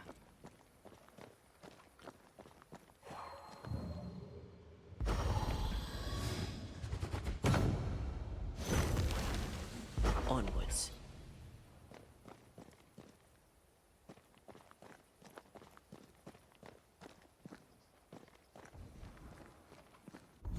Okay. That mean, ooh, now yeah, we've got more stuff, more activities. Oh god damn it, another motherfucker. Ah. At least up here we're done. Yeah, we're done with Fort Jericho, Mount Pleasant. Okay. This is gonna be where I stop for the night. There's a lot of maps still. So I don't think...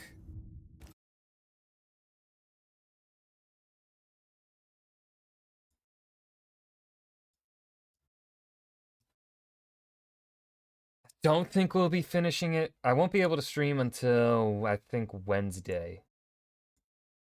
I might... Let's see, I'm trying to think of when I get home from work and the gym. I could. I might be able to... Actually, no.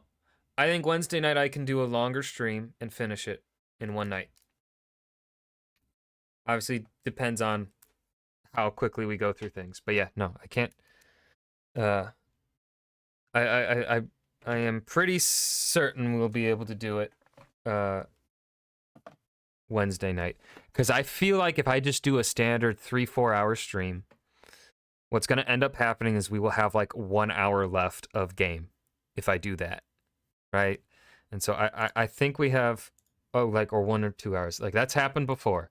I want to look up something about this game. Banishers, Ghosts of New Eden, cast. Because who... Russ Bane. He does such a good job. Who is this guy? Oh, he's been Hamlet on stage. He's primarily a British stage actor.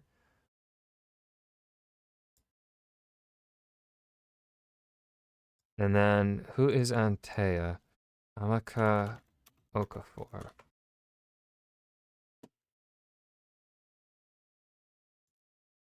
Also a British actress. 1981. Oh. Let's see. Okay, shows I have not seen. Is this like her only game? No, she was in Horizon Forbidden West, a character name I don't recognize.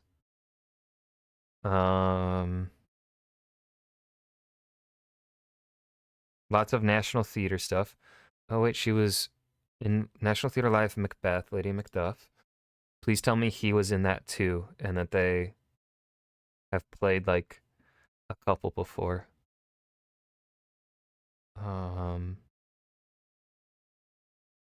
Oh, he was in one episode of Peaky Blinders. He was Menelaus in Total War Troy. Okay. Oh, he was in Anthem as some background voices. Yeah, this was his first, like, I think, big lead.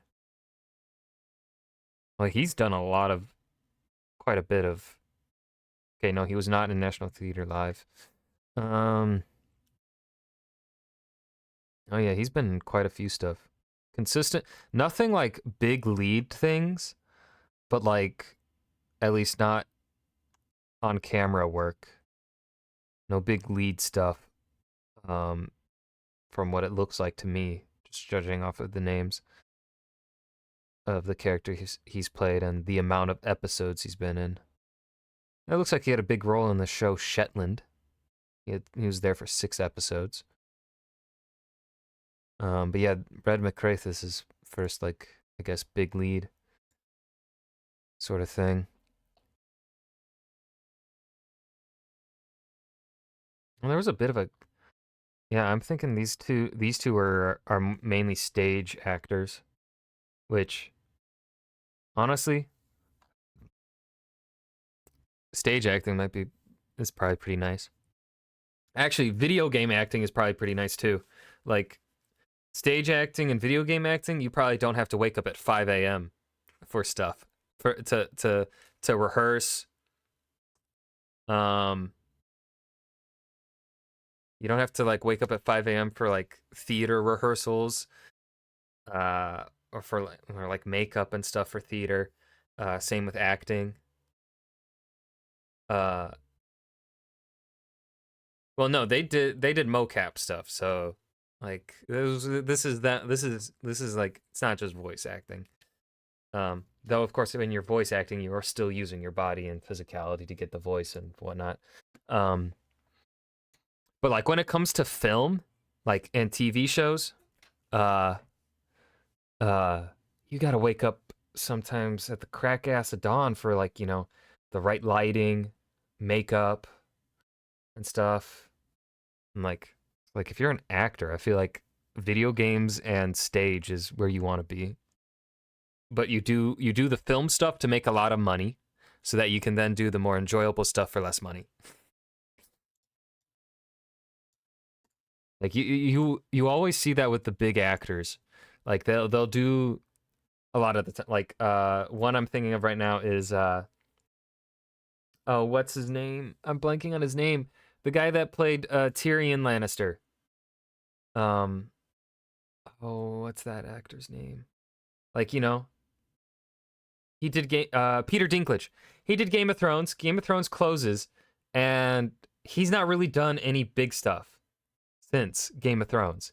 He's just been doing like theater, at least from what I've seen. I think occasional fun, goofy movies or whatever, but nothing like, uh, um, like dedicated for long term big, like he was with Game of Thrones.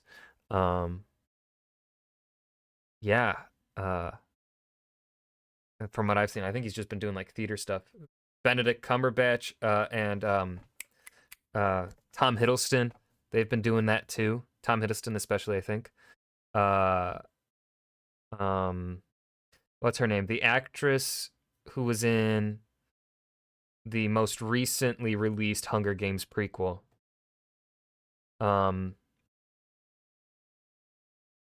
She does a lot of theater now too, right? She got her big breakthrough stuff, big theater, big film roles, big movie role.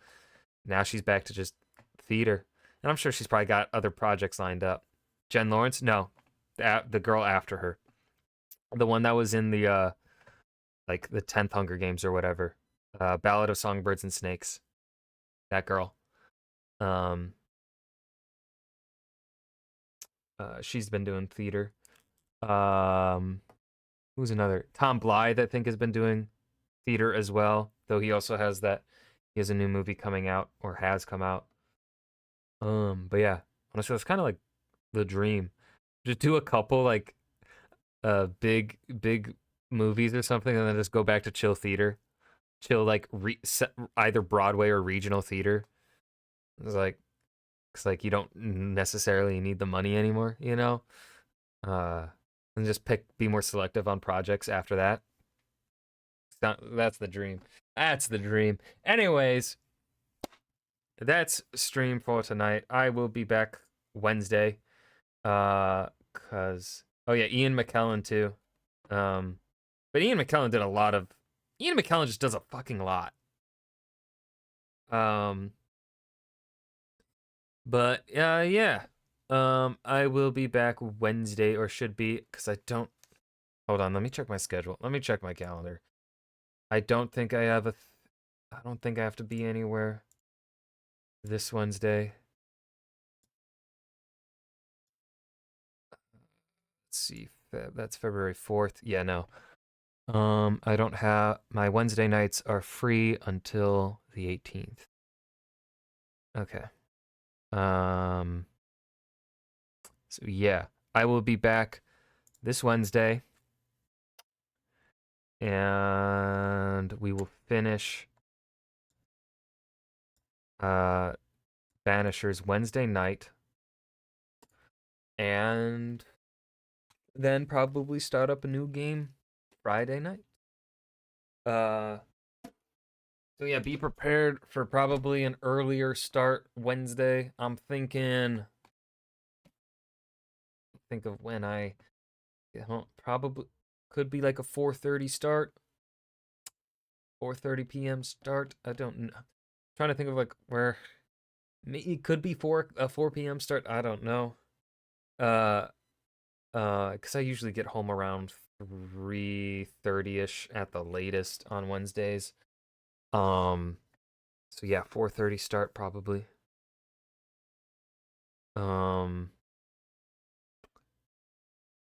Now here we'll be doing the remaining exploration stuff before doing the main. Like I always try and save main stuff for last. Finish map as much as I can before needing to continue and progress main story. But now we have all of our abilities, so in theory, the whole map should now be able to be explored. Because I want all the gear. I want to see what's all possible. But yeah, that's the plan. And then stream from that time until I'm done with the fucking game. So, bye-bye.